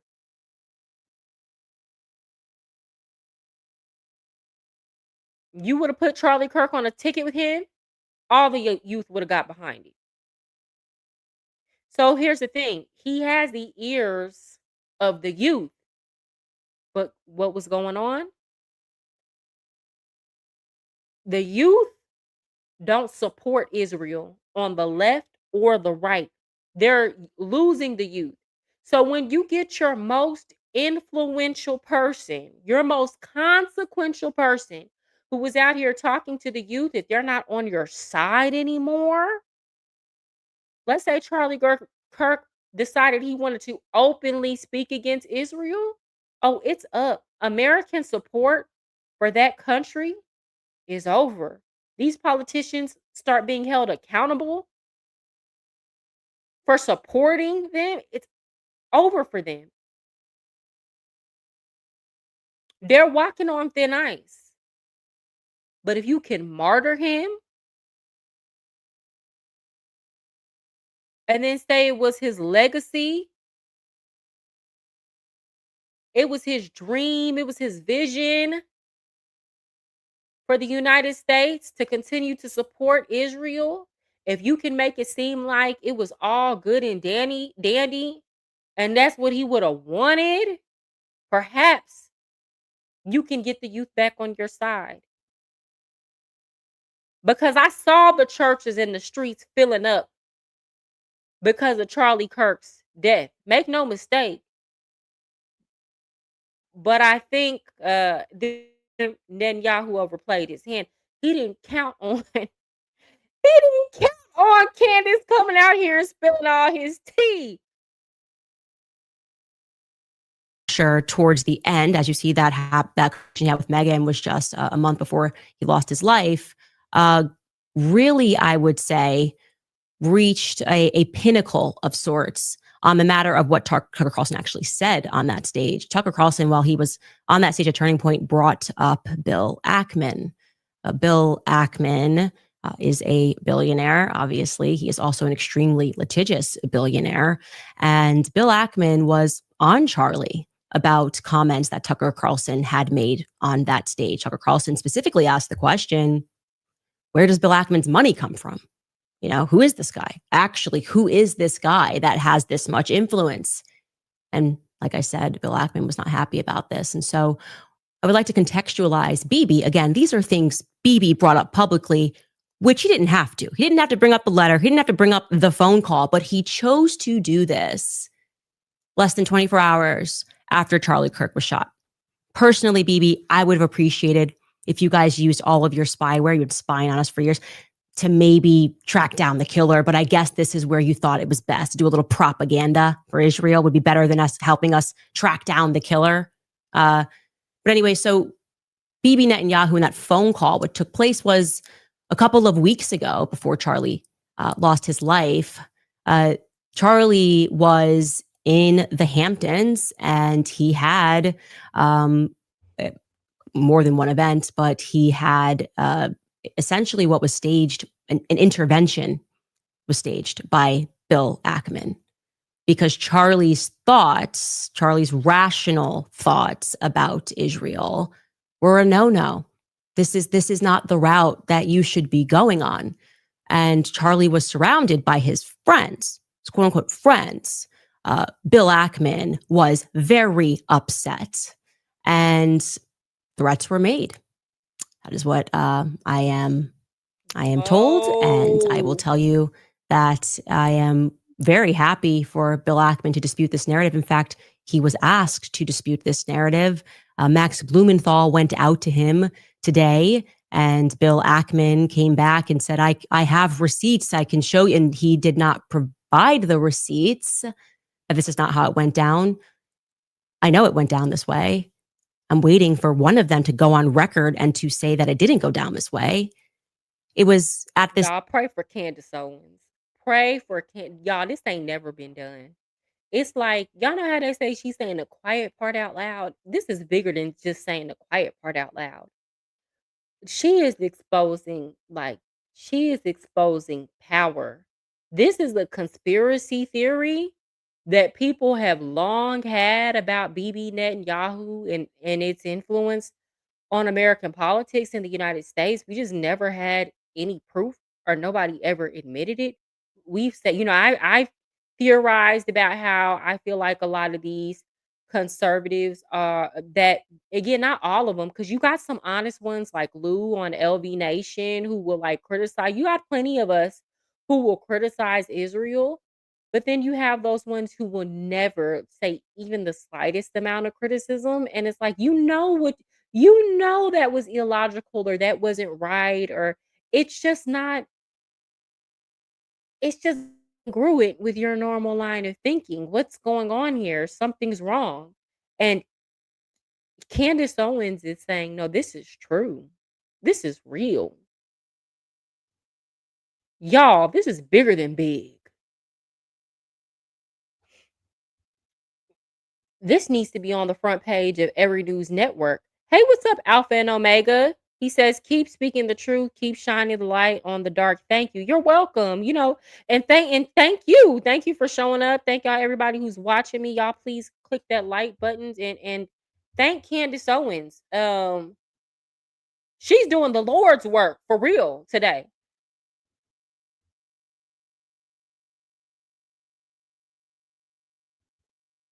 Time that Bibi Netanyahu was called and Charlie was invited to Israel. This was an under duress situation, I would say, because I've been in these situations before. When I started asking very sensible questions about Israel, as someone who had dedicated her political life to supporting Israel, many times alongside Charlie Kirk, I was met with the very same pressure. And just like Charlie was being invited to Israel, I was invited somewhere else. And when this arrived to me, it felt like a threat. You know, I got to tell you that. It felt like a threat, like not like, hey, come here and we can educate you because you're my friend. More like, this is your last chance. That's how it felt to me. I can't speak to how it felt to Charlie. And I know that Charlie was offered a ton of money in this moment. A ton of money. Bibi would fund it, you know, spend tons of money. And Turning Point, I guess, if it needed to go to a higher level, would have gone to an even higher level than it already was at.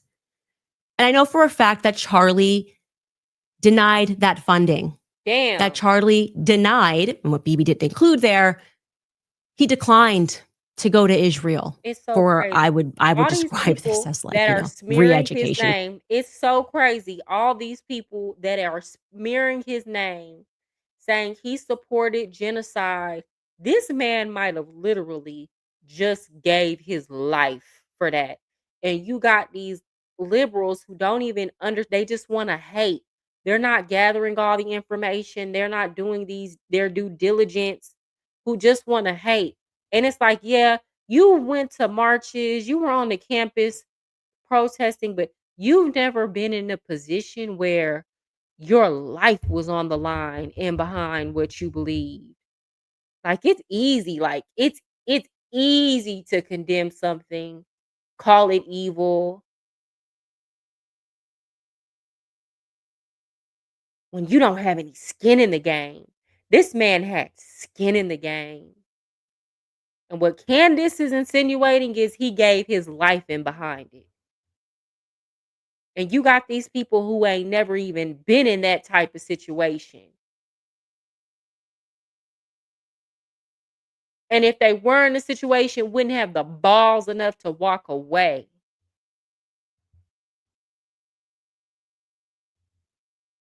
Because forget the morality part about it. That's a lot of money we're talking here.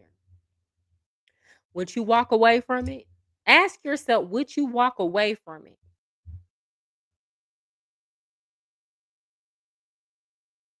Then on top of that, give your life for it. And you got people trashing this man's name in depth, saying he supported a genocide, he supported this, he supported that. This man got publicly executed in behind what he believed. Wow.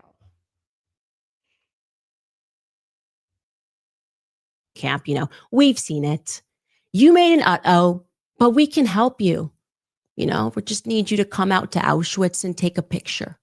Yeah. We just need you to come to the Holocaust Museum and take a photo. We just need you to go to Israel and we can make this better. Charlie said, do you honestly believe, Jamal, progressives do all that? Jamal, who is offering you? Who is Bibi Netanyahu coming to you making an offer? And do you think Jasmine Crockett is turning down some money? The way she walk around there acting like she's the Queen of Sheba, what her staff have reported, and her wanting to drive around, pull up in a Lincoln only, all of that. whatever they said, Escalade, whatever they said, she the way they say she walking, you think she turning down any real money? Mm-mm. Mm-mm. You talking about the leftists of the 70s? I'm talking about they ain't turning down no money. They ain't turning down no money. Most of the people in Congress ain't turning down no money. It's not even just leftists. Charlie could not be bought. Yeah, most people ain't turning down that type of money. No to BB. Okay. Bill Ackman, if you would like to dispute that, I would love to hear what you say happened, because our sources and what we have. If you're hearing these words, it's not a coincidence. Something Man, powerful I is can't moving in believe the it. invisible, I cannot and it's believe calling it. out to you. I hope Kim Iverson covers It's this. solid. Okay. There were conversations that took place, messages that were sent at that time, and they are solid. So I decided another person that was there, and I am not surprised this person was there. If you've been listening to my show, Seth Dillon, I was going to go to Seth Dillon, and I decided to message him last night about this Hamptons meeting. And Seth Dillon, who is normally very quick with a response, has not yet been able to respond. I'll show you this text message chain. And I want to be clear, I am not someone who normally publicizes text messages. But my friend was shot in the neck. And I'm just not really in the state right now to be polite when it comes to the answers that I am demanding. They Okay. pissed the wrong one This off. is me out to Seth Dillon last night. I sent him Bill Ackman's tweets because, he tweeted, I feel incredibly privileged to have spent a day and shared a meal with Charlie Kirk this summer. He was a giant of a man. I said, any comment on this one, Seth? He didn't answer last night. This morning I said, need a comment ASAP, please. He didn't answer. Then I followed that up and I said, trying again here, you were present when Ackman lost his mind on Charlie and when Bibi invited him to Israel and Charlie refused. Text messages immediately following this meeting are circulating. I find Ackman's statement as though the meeting was somehow cordial to be incredibly disturbing. Are you at all disturbed by that tweet? Do you feel as I do that this tweet significantly betrays the defined purpose and mood of his, and I presume your final meeting with Charlie Kirk? ? He was unable to speak to me, but he did place some frantic calls to Turning Point USA. Yeah. Damn.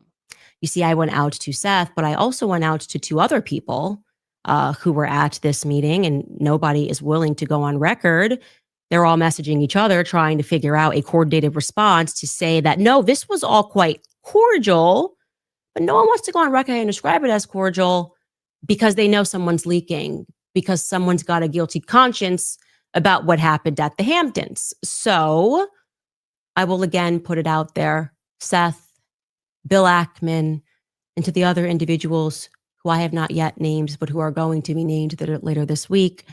Damn. We're at the Hamptons when Charlie was put under pressure. God. When Bibi Netanyahu called him and invited him to Israel. Ooh. Again, in a move that when it happened to me, and it wasn't Bibi Netanyahu, felt to me like a laced threat.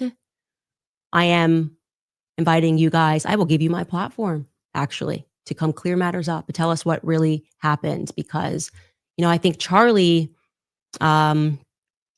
was definitely on the brink of changing some of his perspectives. And I can tell you factually, Charlie was praying the rosary. Charlie was going to mass. One of my last conversations with Charlie was me joking with him saying, just make the last step. Okay.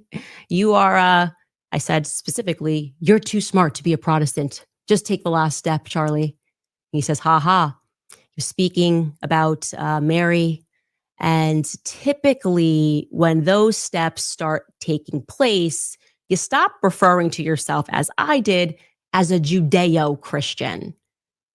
Again, it is mystifying why, Bibi was out there doing the absolute most to make sure that Charlie was basically remembered as, I would argue, like a Jew, has not been yet mentioned. I didn't hear that. Erica was very clear that Charlie was a Christian, and I believe Charlie obviously was very much a Christian, and that things are not being told truthfully. In fact, I will also call upon, since we're having fun, Turning Point USA to release the audio of what Charlie Kirk, because I was in communication with Charlie at this time, because I knew exactly which donors were pressuring him and why, exactly which people that they were insisting Charlie allowed to speak at his event and why, when Charlie did not necessarily want those people to speak at his event.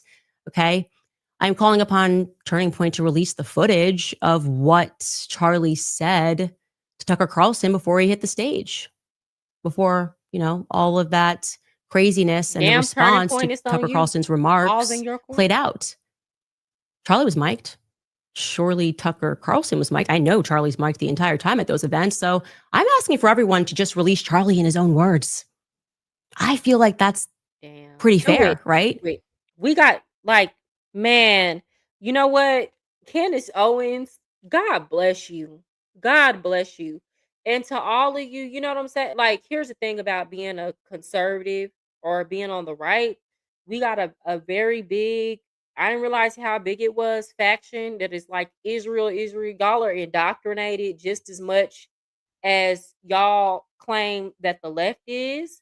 But you can't be for America first, American values, and you're support Israel at all costs. I don't understand that mentality of you want closed borders, you're tired of us sending our tax dollars overseas to unnecessary wars. You don't want our tax dollars supporting illegal immigrants, rightfully so, but you have absolutely no problem with us sending almost $4 billion annually to Israel for military support. And my whole thing is, if you can't support your own military, you don't need to be what are we doing here? That's not our responsibility.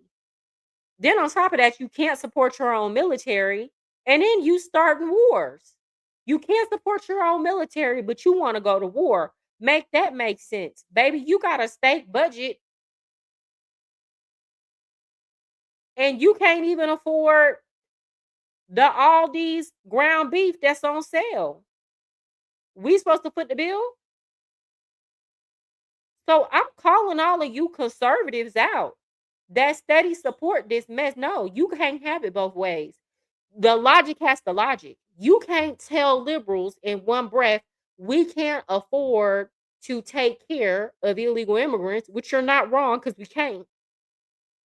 Especially when we're doing bad over here. The economy's doing bad.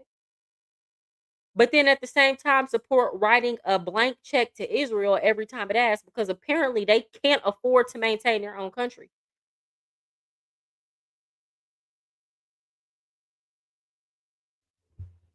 You got to be consistent. Let's stop saying how Charlie felt. And instead, if you're going to hold up the letter, release it in its entirety. Okay. Why don't you release your messages, Bill? I'll release mine. Let's all just be very forthcoming about what took place. In fact, I'm calling upon Tucker Carlson to speak about that. Tucker. I know what Charlie said to him, and I'm sure Tucker Carlson won't lie about it. What did Charlie say to you? Dave Smith, what did Charlie? Here's the thing.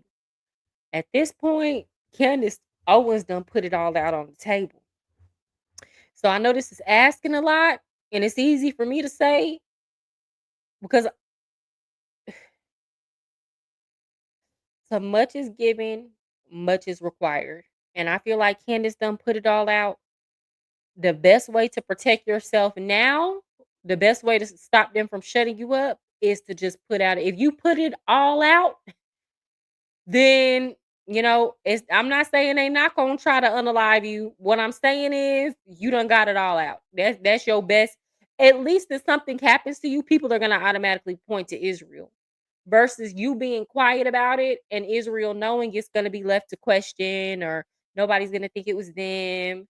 Just put it all out. Just go live. I wouldn't even announce it. I would just go live. I don't like that Candace is saying she gonna release all these names later.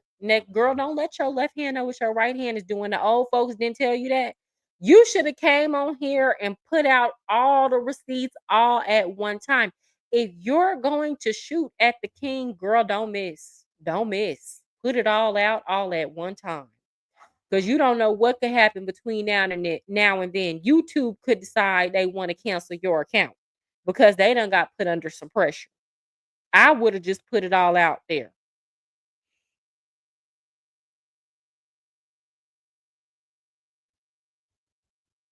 Say to you, what was Charlie? Did he seem like he was treading in the direction? Like, do we feel like what They have free healthcare in Israel, and it's a super capitalist country. How you got free healthcare and you can't afford to fund your military? That don't make sense. How you got free healthcare and we giving you money? That don't make no sense. Mm-mm. Mm-mm. Mm-mm. Mm-mm. That ain't right. We don't even have free healthcare. Do y'all see what I'm talking about? This is completely illogical for us to support that country. We are their welfare. Bibi is saying is honest, a representation of what Charlie was going through?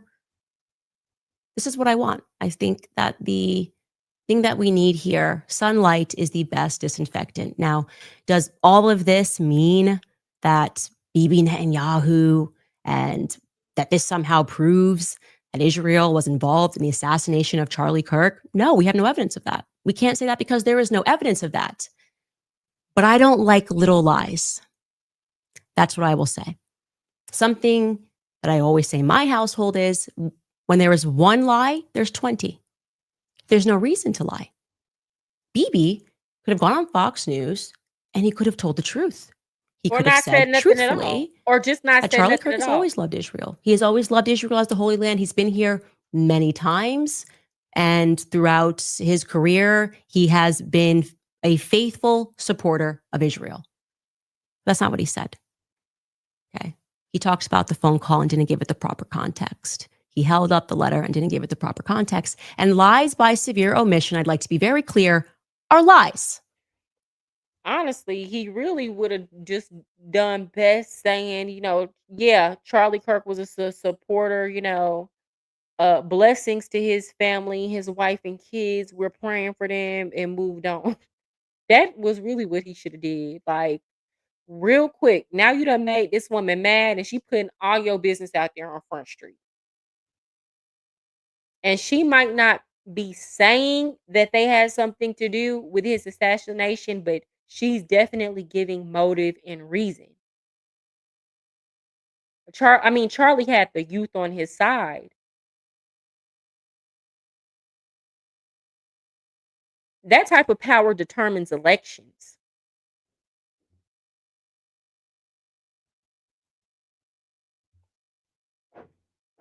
And elections determine foreign policy.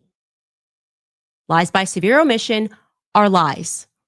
You're not going to gaslight us and tell us to shut up or call us anti-Semitic for pointing out the fact that Charlie was having a change of heart about the tactics that Israel was using in America, and that he felt when he had left that meeting that he had effectively been blackmailed. Damn. Again, my platform is yours, Seth Dillon. My platform is yours, Bill Ackman. So if you want to clarify it, we can do it in front of millions. In the public. And I Because think ain't nobody got that's time what to play people with deserve, y'all. because everyone has PTSD. So you're telling me that it's not Boy, healthy that to obsess Candace over your Owens, she partner deserves way 24/7 more like credit I than do? she What gets. you've described there is We watched Charlie get shot in the throat. That feels a little bit symbolic. It feels like they wanted us to know that his voice was problematic. Again, I don't know who they is. After we take this brief break, we're going to go through the investigation, which seems to have a lot of inconsistency. And this is what I'll say. I haven't went through this part. As a matter of fact, I'm just now listening to most of this with y'all. So like she's dropping bombs on me. Okay. I listened to like the first 5 minutes and I was like, oh, I gotta react to this online. Okay. This is what I will say. Because there are people who profit from us hating each other, both left and right. And I've seen a lot of people say it's time. I saw somebody said, y'all unalive the last man who was willing to talk to you, and now we're not. And I feel like how you honor Charlie Kirk is you keep talking. You keep having those conversations. The problem is a lot of people believe in instant gratification. So you feel like when you are having conversations with people that they should automatically change their mind within that one conversation, and it doesn't happen that way. I had I used to not even be willing to listen to a Republican. Then I would listen a little, and then my party turned me off so bad, and then I began to listen more. And the more I listened, the more I was like, hey, this is not what we used to make it seem on the left. But like my point is, it was an evolution. It was an evolution that took years, and it took a lot of conversation, and it took a lot of growth in other areas of my life, and it took a lot of things transpiring. So like, don't have that mindset that because something is not working now that it's not effective. Or don't feel like because Charlie Kirk got taken out that everybody on the left is hateful and unwilling to listen. And it's easy to get caught up in that thinking. But like again, this man changed thousands of hearts and minds and had people who never voted come into the voting polls, and he worked for years. This wasn't an overnight thing. He started Turning Point when he was a teenager, and like he just passed away at 31. That's over a decade worth of work. That's over a decade worth of conversations. And I feel like we have a couple of conversations or we just talk online and we kind of get frustrated. You gotta understand online, people can be very ignorant, especially like in the comment section. They just say what they want to say. But this man was getting in the field. And I think you can't really compare yourself to Charlie Kirk because from what Candace Owens is putting out, there were bigger forces at play. So my point in saying that is don't be afraid. Don't be afraid. It's not the same situation. And even if it was, we all have our part to play in this life. We go when we're supposed to go. But don't be so quick to say, oh, we gotta rush to violence or we gotta start fighting back. I'm never gonna support political violence. And unless somebody does something to you, you should never go into things with the mentality of I'm gonna do something to them before they do something to me. No. If a Democrat don't physically touch you or harm you or anything like that, keep your hands off of them. Keep your weapons to yourself because all that does is serve evil. I'm just being honest. It just fuels evil and hatred all over what might be a lie. It's looking like this is a lie.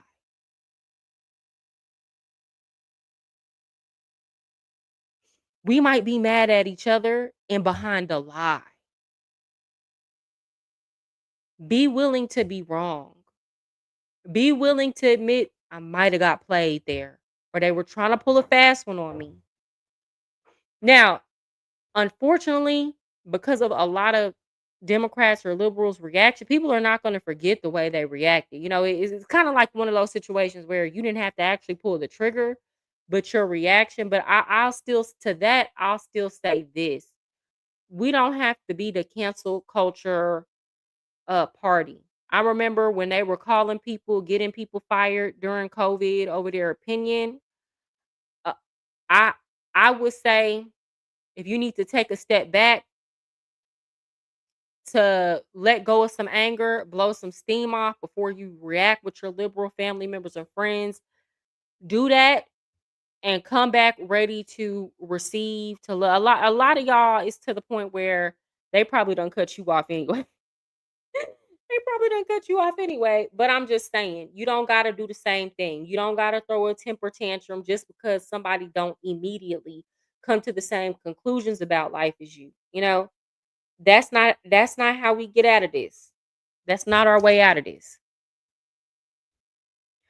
I think Candace is a very intelligent sister, but there are some coon tendencies there. I don't think that Candace is a coon at all, in the least.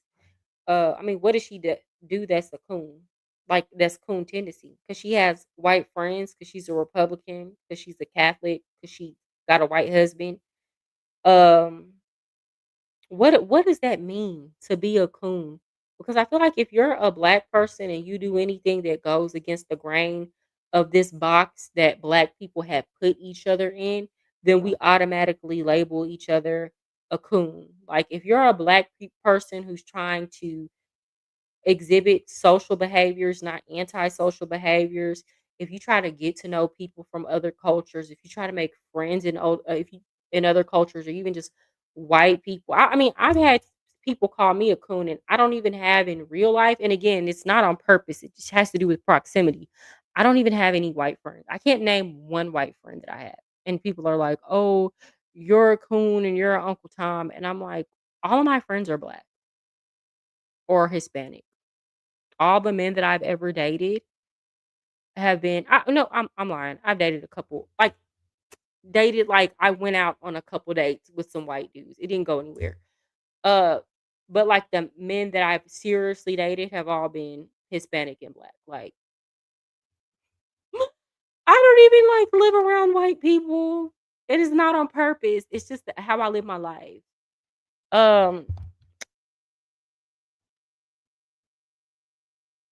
I can't wait till millennials and Gen Z take over, but I'm scared this will turn into the political drill scene. Well, let's be clear. Gen Z is becoming more. Let's be clear. The Democrats are done. They're sat down for a while now. I don't think it's going to be a drill scene. I'm glad that Candace is brave enough to put this out, because this might prevent a lot of that. And holes in it. And we're definitely not yet at the bottom of what in fact took place. But I do know that I severely distrust people who rush to misrepresent things. And it's not a good sign when somebody has to ask you, as Greta Van Susteren asked Bibi Netanyahu in his secondary hit regarding Charlie Kirk's assassination. It's not a good sign if somebody even has to ask if you did have anything to do with the assassination. It doesn't make you a great She sure person, did ask. okay? She did ask. And that's what she asked him. Take a listen. Before I let you go, I want you to address one thing, and it's just the absurdity of it. Some of the internet rumors that somehow Israel is behind the Charlie Kirk murder, and I don't believe it for 1 second, but I want you to make a statement. It's so absurd. That's insane. That's insane. Israel also changes the orbit of the moon. Israel pushes the sun. I mean, the whole thing it's not only insane. I think it's so absurd, so stupid, and so ridiculous. You can't believe that people are saying this. They just found the perpetrator. They'll get to. Sir, now Kim Iverson put all of y'all stuff on Front Street when she told that y'all tried to assassinate Harry Truman. So I don't understand why he's acting like that's just so far-fetched that people think that a leader of that country is incapable of that. People been blasting y'all. People been blasting y'all for the past couple years now. And like this situation with Candace, this just opened a can of this right here. Ain't no coming back from this. I'm sorry. The bottom of this, but they go. They have no limits. When you hate Jews, when you hate the Jewish state, they're willing to say anything and promote all these absurd rumors. And by the way, they're willing to kill us all the time. I mean, that's what they're doing. And over the century, he's so manipulative and drama-filled. Let me say this: I don't hate Jews, and I don't think that Jews should be exterminated. What I think is there's a very small group of Jewish people, along with other races of people, but a lot of them happen to be Jew. A very small group, like a fraction of a fraction of a fraction of like actual Jewish people. I think it's a very small group that have a lot of power and influence. This not the same as saying I think Jews run the world. No, because it's not just Jewish people that have this same amount of power. It's other groups of people, right? But it doesn't really help them that this very tiny fraction of a fraction of a fraction, the average Jew ain't involved in this in no way, shape, or form. Their names are all up and through the American music industry and just all of that. So it like helps fuel the conspiracy that it's all, and it's really not. It's a fraction of a fraction of a fraction of a fraction of a fraction. What he tries to do is people are talking about this elite fraction of a fraction of a fraction of a fraction. And what he wants to do is he wants to include all Jewish people and he uses them as a shield for himself. When no, sir, people are talking about you. People are talking about you and the people that share the same interest as you. And that has absolutely nothing to do with your average working class Jewish person that has no say, nothing to do with any of this.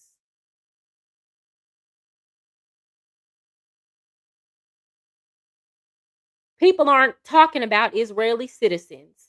They're talking about you and your friends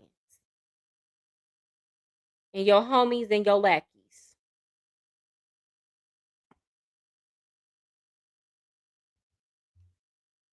Guys, y'all please hit the like button. When Jews, especially in the Middle Ages, the horrific Middle Ages, the worst things were said about Jews you couldn't possibly believe. We were poisoning the wells.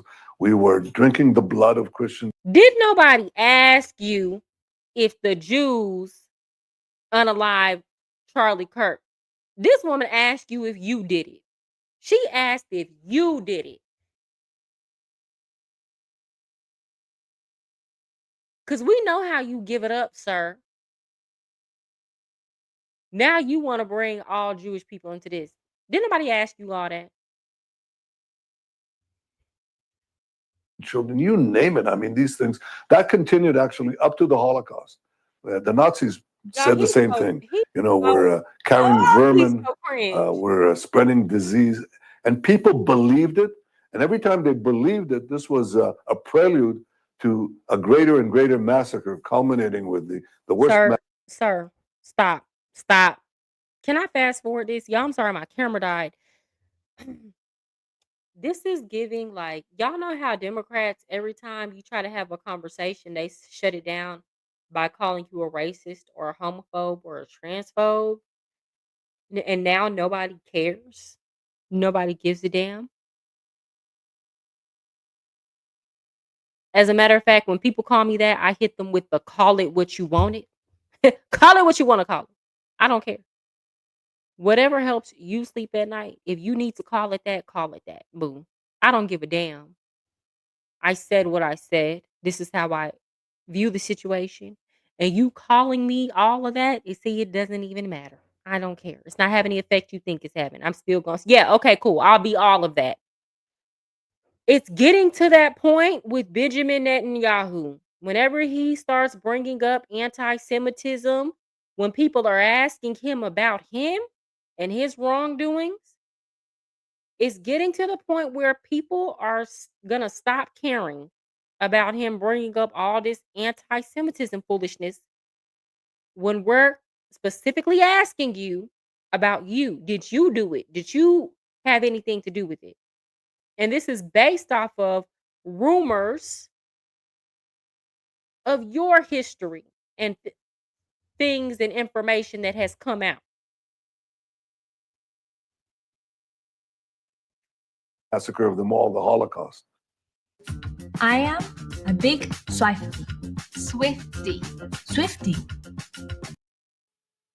And here's the thing. He's not going to be able to shut people down with the Holocaust for too much longer. Because here's the thing. People are already forgetting about not celebrating 9/11 or remembering it the way that it used to. And that was like, what? Almost 20 years ago? Over 20 years ago, I'm sorry. Okay. Now, you're going to have a very hard time getting people to continue to care about the late 1930s and early 1940s for too much longer, sir.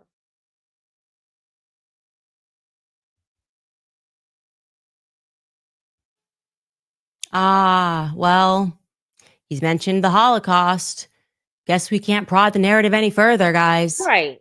Holocaust. So everybody's just stopped talking about anything. I mean, hey, he's the victim. It's absurd. It's just absurd. The Holocaust happened. You heard him. Now I can't ask you if you did it. We really are. Now I can't ask you and if you unalive there that will be man. no narrative that I will not prod when it comes to figuring out why people are lying about the state that Charlie was in when it came to the topic of Israel. Again, you can examine Charlie in his own words. He was starting to talk about topics that you're not really allowed to talk about when you take money and big checks are being written. That pressure was increasing every single day. In fact, he was telling the truth even about Jeffrey Epstein. Take a listen. Epstein with his little friend Ghislaine and Ghislaine's father, Robert Maxwell, who is obviously a spy of the Israeli intelligence agencies. But there was something else going on here. Epstein was not some sort of whiz kid hedge fund manager. Epstein was playing a part. Epstein was a LARPer. Epstein was cast for a specific role, and he played it really well. The sweatpants and the Harvard jacket, the kind of disheveled hair, looking as if he was so smart and above the clouds that he was doing advanced mathematic equations on the back of napkins. But if you actually go into some of the videos of people that met with Epstein at the time, they said he was awfully unimpressive when it came to finance and markets and economics. And it's nothing new that if you're in the intel agencies, you want to try and get as much blackmail on powerful people as possible. What? Easy. I didn't not know hard. he said all that. And this is no longer just speculation. First of all, I didn't know he said all that. I didn't know he said all that.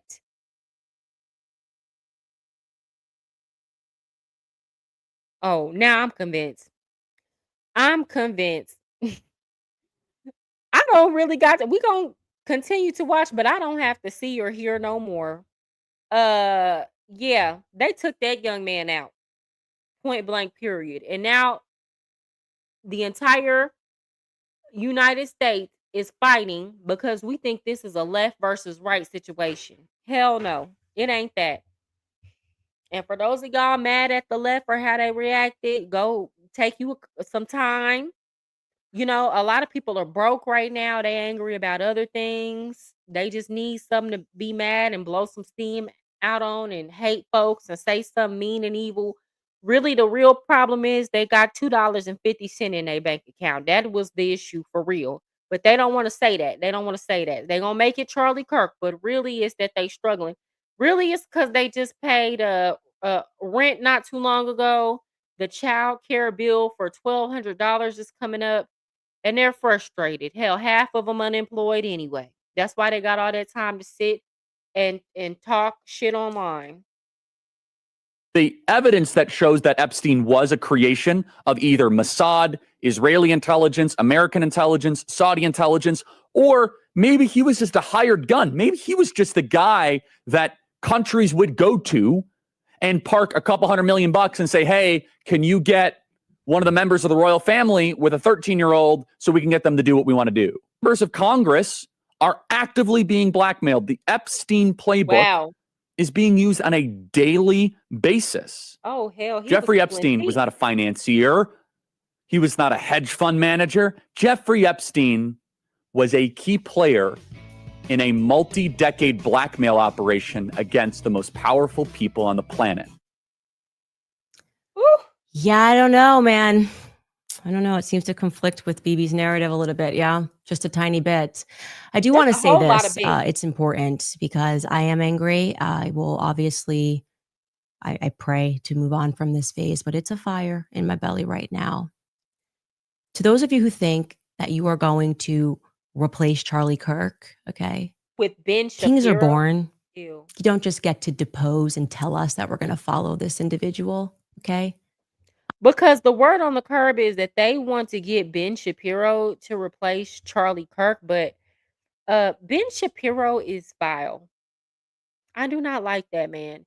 Do I agree with a lot of what he says? I mean, yeah, because I have a lot of conservative values, but like at his core, he is a vile, nasty human being. When he has conversations with people, he doesn't have it to try to come to an understanding. He just wants to try to intellectually dunk on people. And he thinks because he's talking really, really fast, that for whatever reason that makes his arguments sound better. he just has this undying support. I mean, he's clearly bought and paid for by Israel. And again, he just doesn't, he's lacking in the personality that you would need to even persuade somebody to come to your side because he's just such a bitch. I don't even know what else to say. He has a bitchy personality. He's catty.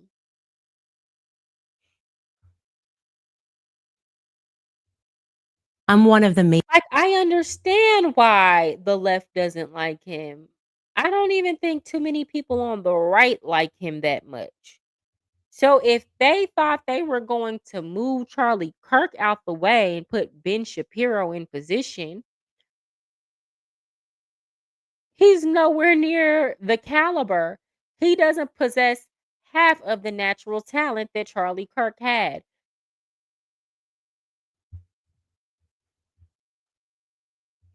And now that Candace has put this all out on blast,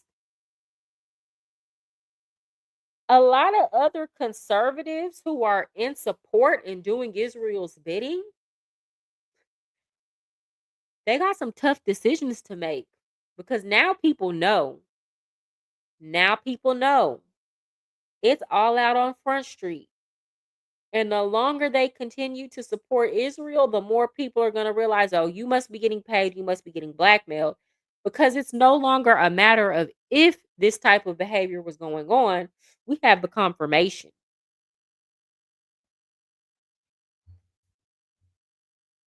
Masons of Turning Point USA. You put a shill in Charlie Kirk's chair, in Charlie Kirk's company, and you try to tell us to follow that individual, I will be an enemy of you. There will be nothing that can stop me. Okay. And I want you guys to understand, this is not a threat. This is a promise. There will be nothing that can stop me. I will release every single text message. So to those of you who are trying that, I'm seeing the messages. I am telling you to back off right now. And Like y'all right already now. Don't do it. Okay. and y'all already know she's into it with Ben Shapiro over Israel. You know, they fired her. They fired her over Israel. So she's ready to unload on Ben Shapiro. I think she spared him. You think about it. I know exactly who you are. I know exactly who you were that were exerting pressure. Don't you pretend to be noble now and say nice things about Charlie Kirk and think you're going to slide into his chair. Okay. Over my dead body, which I'm sure can be arranged. Now, I'm going to take a pause. We're going to go to some sponsors, and then we're going to get into what we are being told by the agencies.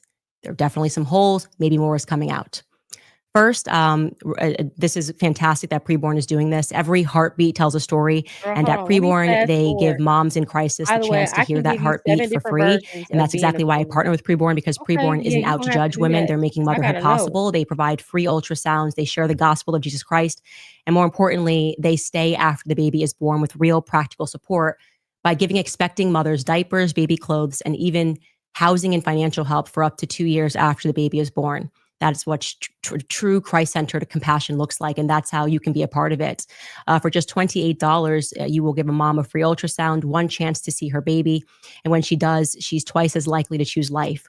Preborn is on a mission to save 70,000 babies this year, so don't just say that you're pro-life. You can also live that. To donate now, you can call 855-601-2229 or head to preborn.com/Candace. Again, that's y'all know I'm pro-choice, but I'm not mad at this right here. preborn.com/Candace. Also remind you guys about GNO land, because what if smart contract platforms weren't controlled by elites or big tech? What if they were actually built by and for real builders, the people? That's the question that GNO land asked, and that's why they built GNO land. They started with Golang, which is a language that real world developers already use, and they build a platform all around that. Is transparent, it's intuitive, and it makes sense. Not some confusing system of ones and zeros. It is open source. So imagine GitHub, but designed for on-chain collaboration and composability. Builders actually get credit for their work and they get rewarded. So every time their code gets used, that's the real creating protective compounds. Exact code can't. This isn't just any chat. It's ClickUp Chat. Sure, you can tag your team, ask questions. Okay. Not another commercial. Let's get into what we know about the Charlie Kirk assassination thus far in terms of what the authorities are telling us. First, I just want to toss it to Michael Savage because the energy of this, what Michael Savage had to say about everything that we're hearing, is pretty much all of us right now. Take a listen. The so-called FBI, something's wrong. I know I shouldn't do this. I'm risking an awful lot to go up against this FBI, the MAGA FBI. Something's very wrong. Let me tell y'all with what I just heard. I don't trust MAGA I watched FBI. it. Here's one thing I will say. Now, the liberals, I agree with them on not trusting MAGA FBI. But see, the reason why the liberals don't trust MAGA FBI is because they just don't like Donald Trump, right? Because they would trust the FBI. If the FBI was behaving in a very shady way, which they were under the Biden administration, they never called it out. The only reason why they're calling it out is because this is happening under Donald Trump's administration. And I keep on seeing the little meme, oh, release the Epstein file. Y'all didn't give a damn about Jeffrey Epstein when Joe Biden was in office. Y'all never not one time asked him about those files. Hell, y'all wouldn't even ask him to release his own health record knowing he had dementia. Y'all told the rest of us to shut up, and then when it came out he did, then y'all moved on and act like y'all still I feel like I'm owed an apology. Like I'm not even gonna lie. I haven't let that go. I really do wish that all my liberal friends and family who said something to the effect of, you're not a doctor, you can't diagnose people. Like, can I get my apology? No, like nobody's going to say anything. That is so rude and prideful. But anyway, I don't trust the FBI. I don't trust Kash Patel after the whole situation with the Epstein files. I'm sorry, I just don't. And I'm not saying he's a bad person. I'm not saying I don't trust them to handle other cases, but like these type of things, no, I do not trust them. I don't trust Donald Trump with it either, to be honest, because they fumbled on the Epstein files. And again, like I said, they might have been under immense pressure. From what Candace is saying, they blackmail people. They threaten your life. We just saw them publicly execute Charlie Kirk. Y'all realize they still ain't really, I'm not even going to get into that, but do y'all think they can't get to a president? You think they can't get to a president? So they might not be going along because they want to, but it's clear that we are compelled to cooperate with Israel. Point blank, period. And it doesn't have to be blackmail. I know a lot of y'all feel like, oh, Israel has some dirt on Trump. It doesn't have to be blackmail. It could be as simple as we're going to not only take you out, but I'm going to take your children out. I'm going to take your wife out and anybody close to you. Nobody's off limits. How many of y'all would really put your loved ones in jeopardy over doing the right thing? Because I'm going to tell you right now, somebody tell me that my daughter's life is on the line, I'm going to get on the TV and say, whatever. What do you mean? I'm going to say whatever. I'm going to sign off on whatever. I'm going to do whatever. If it's just my life, that's different. But when it comes to my child, it's by any means. What do you need me to do?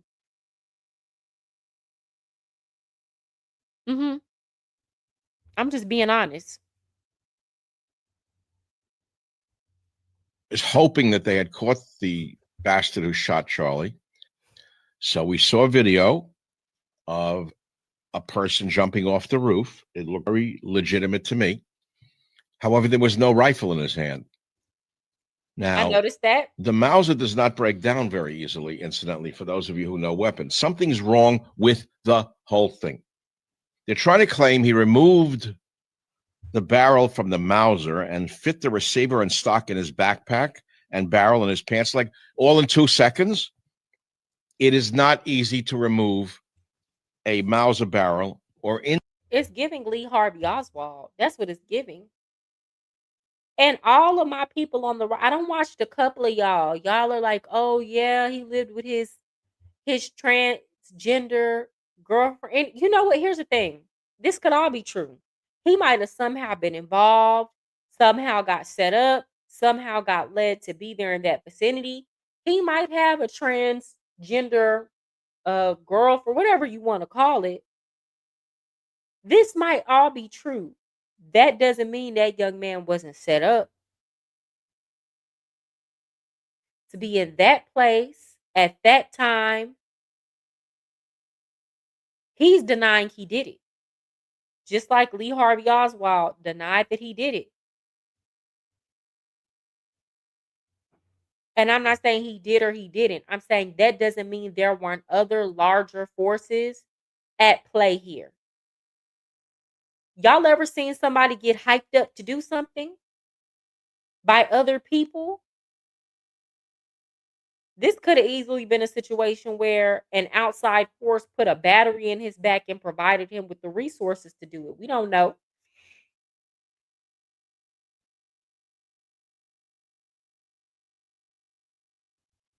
Index it after reinstalling and remain accurate. We are not hearing or seeing reality. And by the way, the photo of the rifle allegedly left in the woods has the barrel installed. So we're supposed to believe a guy is on the run after killing Charlie Kirk, and he pauses in the woods to reinstall a barrel, and then he leaves it for us to find, the FBI to find. Yeah, I don't that's believe too a word of it. convenient. I shouldn't do this. I know I'm putting myself at risk, but I can't take it anymore. I can't take the bullshit from this fucking government. It's lying to us. Something's wrong. Something's so wrong. It's sickening. Sickening is definitely the right adjective, I think, to describe how a lot of us are feeling. And all I know how to do is to gather information, to research, and to investigate. And nothing is making sense. Now, it could not be making sense because we've not arrived at the conclusion. The FBI, I will say, has recently come out and said they're looking for another person. Good, because what we have so far obviously cannot be it. I feel, I was insisting that everybody read that book, Chaos, about the Charles Manson murders. And what we learn from that book, I want to say this too. that I want to say this too, because I want to be fair here. It might not be that the FBI is intentionally trying to fumble this investigation. This literally just happened a couple days ago. It literally just, so all the information, this is an ongoing investigation. Everything is unfolding. This might be a situation where they think they have a piece of the puzzle, but then they figure out, there's another piece they got to put 2 and 2 and 3 and 4 and all of that together, y'all. 2 and 2, 3 and 3, 4 and 4. They got to put it all together. So it might not be that they are intentionally trying to paint this young man as the one who did it. This just might be the only information that they have at the time that could lead them to other things. But let's say that is the case. What are you going to do? What if y'all won't even release the Jeffrey Epstein files or all the real information you have on that? Can I trust you to be honest if Israel was involved? I don't think so. Even if you do get led to that conclusion, are you going to tell the truth? I don't know. If the government does want to hide something, what they do is they give you so much information that you can't, you don't even know what's real. So many different possible ways that things could have gone down, so many different manners, so many people speaking, so many publications publishing. And it's just meant to be chaotic, to drive you crazy and to just go, okay, I'm just going to accept whenever the authority says something and not prod any further. We can't allow that to happen here. I won't allow that to happen here because this something terrible has traumatized the world, okay? And I feel as though when it comes to this, the media, the government, the talking heads, everyone is confusing us about what actually took place with Charlie Kirk, this event, how it got set up. I even would like to know who picked the venue. Okay. Mm. Here is what we know thus far. And I will tell you who the exact source is and what video they presented. So the first bit of proof regarding that day happened at 8:07 a.m. According to TMZ, they have footage, and we're going to show you it, which shows a man at 8:07 a.m., so hours before the shooting, wearing a maroon t-shirt and light shorts, as you were seeing on your screen right now, hands in his pockets, that is just walking outside of university grounds, okay? Now, Governor Cox tells us that at 8:29, which is an interesting timeline, Governor Cox tells us that that is when the shooter, Tyler Robinson, arrived at UVU campus in a plain maroon t-shirt, light colored shorts, and a black hat with a white logo. So essentially he's saying that what that person we saw walking down the street right there arrived on campus at 8:29. I'm going to allow you hear Governor Cox say that himself. Take a listen. Investigators reviewed additional video footage from UVU surveillance and identified Robinson arriving on UVU campus in a gray Dodge Challenger at approximately 8:29 a.m. on September 10th, in which he is observed on video in a plain maroon t-shirt, light colored shorts, a black hat with a white logo, and light colored shoes. So what's interesting, already confusing to me, is that TMZ shows him already walking. We're supposed to believe he walked, parked his car, and then walked onto campus. They're saying that after that video that you just saw of him walking, he got into his car and then drove to campus. And then at 8:29 p.m. on campus is when he arrives. Already confusing, but let's just keep going. We don't need to poke holes. Let's just keep going with the narrative. Then we're back to TMZ, and they release that at 11:49 a.m., they have footage of the shooter who has now changed his outfit. We're supposed to gather that again on a doorbell cam, and he's in a different outfit. So this is 11:49 a.m. Charlie Kirk has not yet been shot. Take a look at this. Okay, and for those of you that are listening to this on audio, you are going to see someone who appears to be limping. Okay, so maybe he changed his outfit at some point and now he's limping. And the idea that we're seeing floated is that he's limping because he's holding the gun That don't make no in his sense. pants. Okay, that's Baby, I'm kind from of what's been Texas. I ain't floated. never Okay, seen that does nobody not walk like that particularly behind come no from the gun. feds. I don't believe so, but he's limping now and he's got on a different outfit. Okay. 11:52 a.m.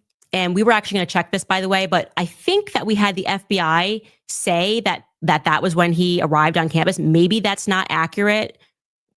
But so let me just skip off of that because Skylar, we should actually look to research that. But at 12:23 p.m. is when Charlie Kirk is shot. When you can hold your breath for 60, 90 seconds and beyond is when we create the soma from within, which has our own. Okay. And 12:23 p.m. is when in that same minute is when we have footage that shows us that as the crowd ducks and it's blurry, the shooter runs across the rooftop. I'm going to tell you why that's significant. So 12:23, Charlie Kirk is shot, and we are going to have an angle of that and the image of the black person in black rather, that is running across the rooftop. Take a look at this. They're down clearly. And right away, look at that, okay? And we have another, so the footage shows us, there's another actually clip that I was looking for, Skylar, there, that it actually shows him running across the rooftop. You guys may have seen it. The reason why that footage is problematic, as you start to see them ducking and then you see the shooter immediately start moving across the rooftop, is that their narrative is that he disassembled the gun and then started running. So that's a bit confusing to us. Why would of you? how he was able to do that Who so does quickly. that? Why would you, if you're trying not to be seen and you're trying to like get away, right? Because the point is you want to get as far away from the scene before anybody notice you. Why would you stop to disassemble the gun? Why don't you just leave, get to somewhere where nobody can see you, and then disassemble the gun? That doesn't make sense unless you just don't want to be seen running around with the. I don't know. It's possible. I don't know. It sounds strange. It does sound strange. It's possible. I'm not saying that's not how it went down. I'm just saying to me it sounds weird, but it's possible he might have ran to the other side of the roof where he felt like nobody could see him, disassembled it, and then and then walked down. I mean, people are strange. People do strange things in the heat of the moment. He might have had a reason to do it that way. I don't know, but I understand why it looks weird. Unbelievable amount of hunters, guns, people that reached out to me and said that just didn't happen. They have exactly as Michael said, that did not happen. There is no way that happened. That cannot be accurate. Then, and this is obviously the craziest part of everything, we have Decoy Boy, right? So it happens and suddenly this guy, George Zinn, gets arrested. He's making noise. He's signaling that he's somehow shot the guy. And at 12:52, it gets announced that the suspect is in custody. So nobody. The old man, yes. And then they said that he said, and I'll do it again. Like there was a reason why he took him in. And I remember when the police took him in, they were pissed. You know, it's like they're not just acting this way towards this man for no reason. I'm not saying that old man did it, but like maybe he was the decoy for the actual person that did it to away. But it was like it was clear there was no possible way they didn't find any weapon on him, nothing like that. So it's like they don't have any evidence or reason to believe that he did it. But yes, I remember, and everybody that was around said that he said, "I'll do it again." Needs to look around anymore because this suspect is in custody. But actually, I guess George Zinn just does that. He just does that, I guess, like just wants people to think he's done something but he hasn't actually done anything. That again, to me, feels like he's a decoy. Like more people are involved in this, and I will say that the neighbors. We don't know, for those of y'all who but don't we know that something's wrong with this. The neighbors are saying that there was like increased activity, like over the past couple weeks, just people coming in and out of that house. And that kind of reminds me of the situation that happened with Lee Harvey Oswald. It's just people would say, okay, well, there's like, he's got all these increased associations and visitors and things like that. So that's what it's reminding me of. People said that in Tyler's house, people were coming in and out of his house. Then they said the dude was behind Charlie Kirk making hand signals. And I saw a video and I was like, yeah, that does kind of look like he's making hand signals. Then at 12:29 p.m., we have TMZ showing us that there's a person running through the backyard. They are saying this appears to be the suspect running. Okay, now we're going to show you that clip. It is very grainy. So they're alleging that that's him. We couldn't confirm that, and the feds have not confirmed that. But it does show you that someone's running across the back. Again, that's at 12:29 p.m. I don't know. We don't know. I'll give you some other facts that you should probably know just in general that has been thus far confirmed. The weapon, they say, was found in the woods and it was wrapped by a dark towel. Okay, now, when they gave us a photo of that weapon, it was fully assembled. So this is kind of what Michael Savage is saying. He's saying, okay, so then they reassembled it, or maybe the feds did. Maybe they're going to clarify that they reassembled it for a photograph, but we are told that it was found wrapped in a dark towel. Then we have been told that a screwdriver was found on the roof. So they're sticking to this implication that he perhaps undid this gun while he was on the rooftop, and he, wanted to make sure he unscrewed it with the screwdriver, left the screwdriver behind, but took the gun, but then left the gun in the woods. Okay. Then we get, and this has not been contextualized, and I can't wait until it is contextualized, we get photos that are the shooter. This is when the FBI came out and said he's in a stairwell. We don't know exactly where that stairwell is. He's in outfit number 2. So the outfit change has happened. Okay.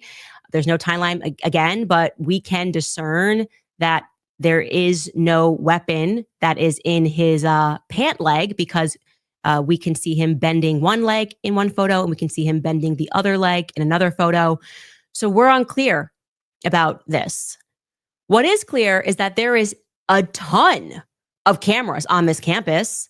There is a lot of footage that they could release to make the public feel better about this. I mean, tons of different angles. I don't know why we're getting grainy shots at all. There have been Right. tons Why of are people the online shots going always through the tech grainy? stack. Bruh, the way that y'all can like enhance stuff with, I don't know, well, maybe they don't want to enhance it because they don't want people to say that they were, meddling with the footage. So I guess, y'all, this is crazy. I'm gonna come back on here again tomorrow and talk about it because at this point I've been on here for 3 hours and I had to get up and work in the morning. But if you stay with me the entire time, or if you're still here, thank you. Hit that like button.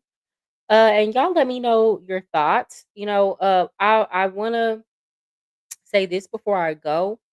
Charlie Kirk, in my opinion, was a good man. He did not deserve to die, and I feel like whoever did this, for whatever reason that they did this, they stole from us. They did. Charlie Kirk would have been president, and he would have been a great president. And I'm a reasonable person, so I'm willing to have a conversation with anybody about this, even the people who were celebrating it or mocking it. But most people aren't reasonable, and a lot of people. And I feel like I don't want to say this has done irreparable damage, but I feel like the left has to understand that the way that they responded to this, people are not going to forget about it. They're not going to forget about it. And it was the wrong way to respond. It did absolutely nothing for their cause. If anything, it just radicalized people. But what I will say is, especially for my people on the right who are Christians and y'all say that y'all choose to be conservatives because you want to stop our country from going in the wrong direction, I'm going to challenge you to find it in your heart to forgive, to forgive and to keep having conversations and to do what we've been doing, which is question the official narrative at all times. But don't stop the dialogue. Don't cut off your friends and family because of the ignorance that they might have posted online. Don't stop. Like, keep showing up, keep showing love, keep being willing to talk to people. We need that more than ever. Now is not the time for that. Now is not the time to put down conversation and rational thought and and pick up hatred just because you disagree with other Americans or you think that their worldview is leading our country down the wrong path. That doesn't mean that we have to go to civil war about it. And what I will say is, I was very proud of conservative last year during 2020 because everybody took all that pent up anger and showed up to the voting polls, and it worked. Continue to do that. Continue to fight in that way. But with physical violence and hatred, now is not the time. It's never the time. But right now, we are at a boiling point in American history, and we have an opportunity to course correct, and we have an opportunity to self reflect. And there's a saying that goes, what people do to you is their karma, but how you respond is your karma. And I don't think it honors Charlie Kirk if we devolve into violence, or if the right devolves into doing their own preemptive attacks over over what might just be a lie. Okay? Over what might just be a lie. So I'm going to encourage caution, wisdom, take breaks from people when you need to. Go pray, go work out, go find you something productive to do other than argue with liberals, or other than, and I know liberals, I'm sorry, liberals can be very hateful. Y'all say it's both sides. No. Especially a liberal woman. You talk to a liberal woman online, she will make you want to slap the taste out of her mouth as restraint. With that said, guys, y'all be blessed. Y'all have a good night. I'll see y'all tomorrow.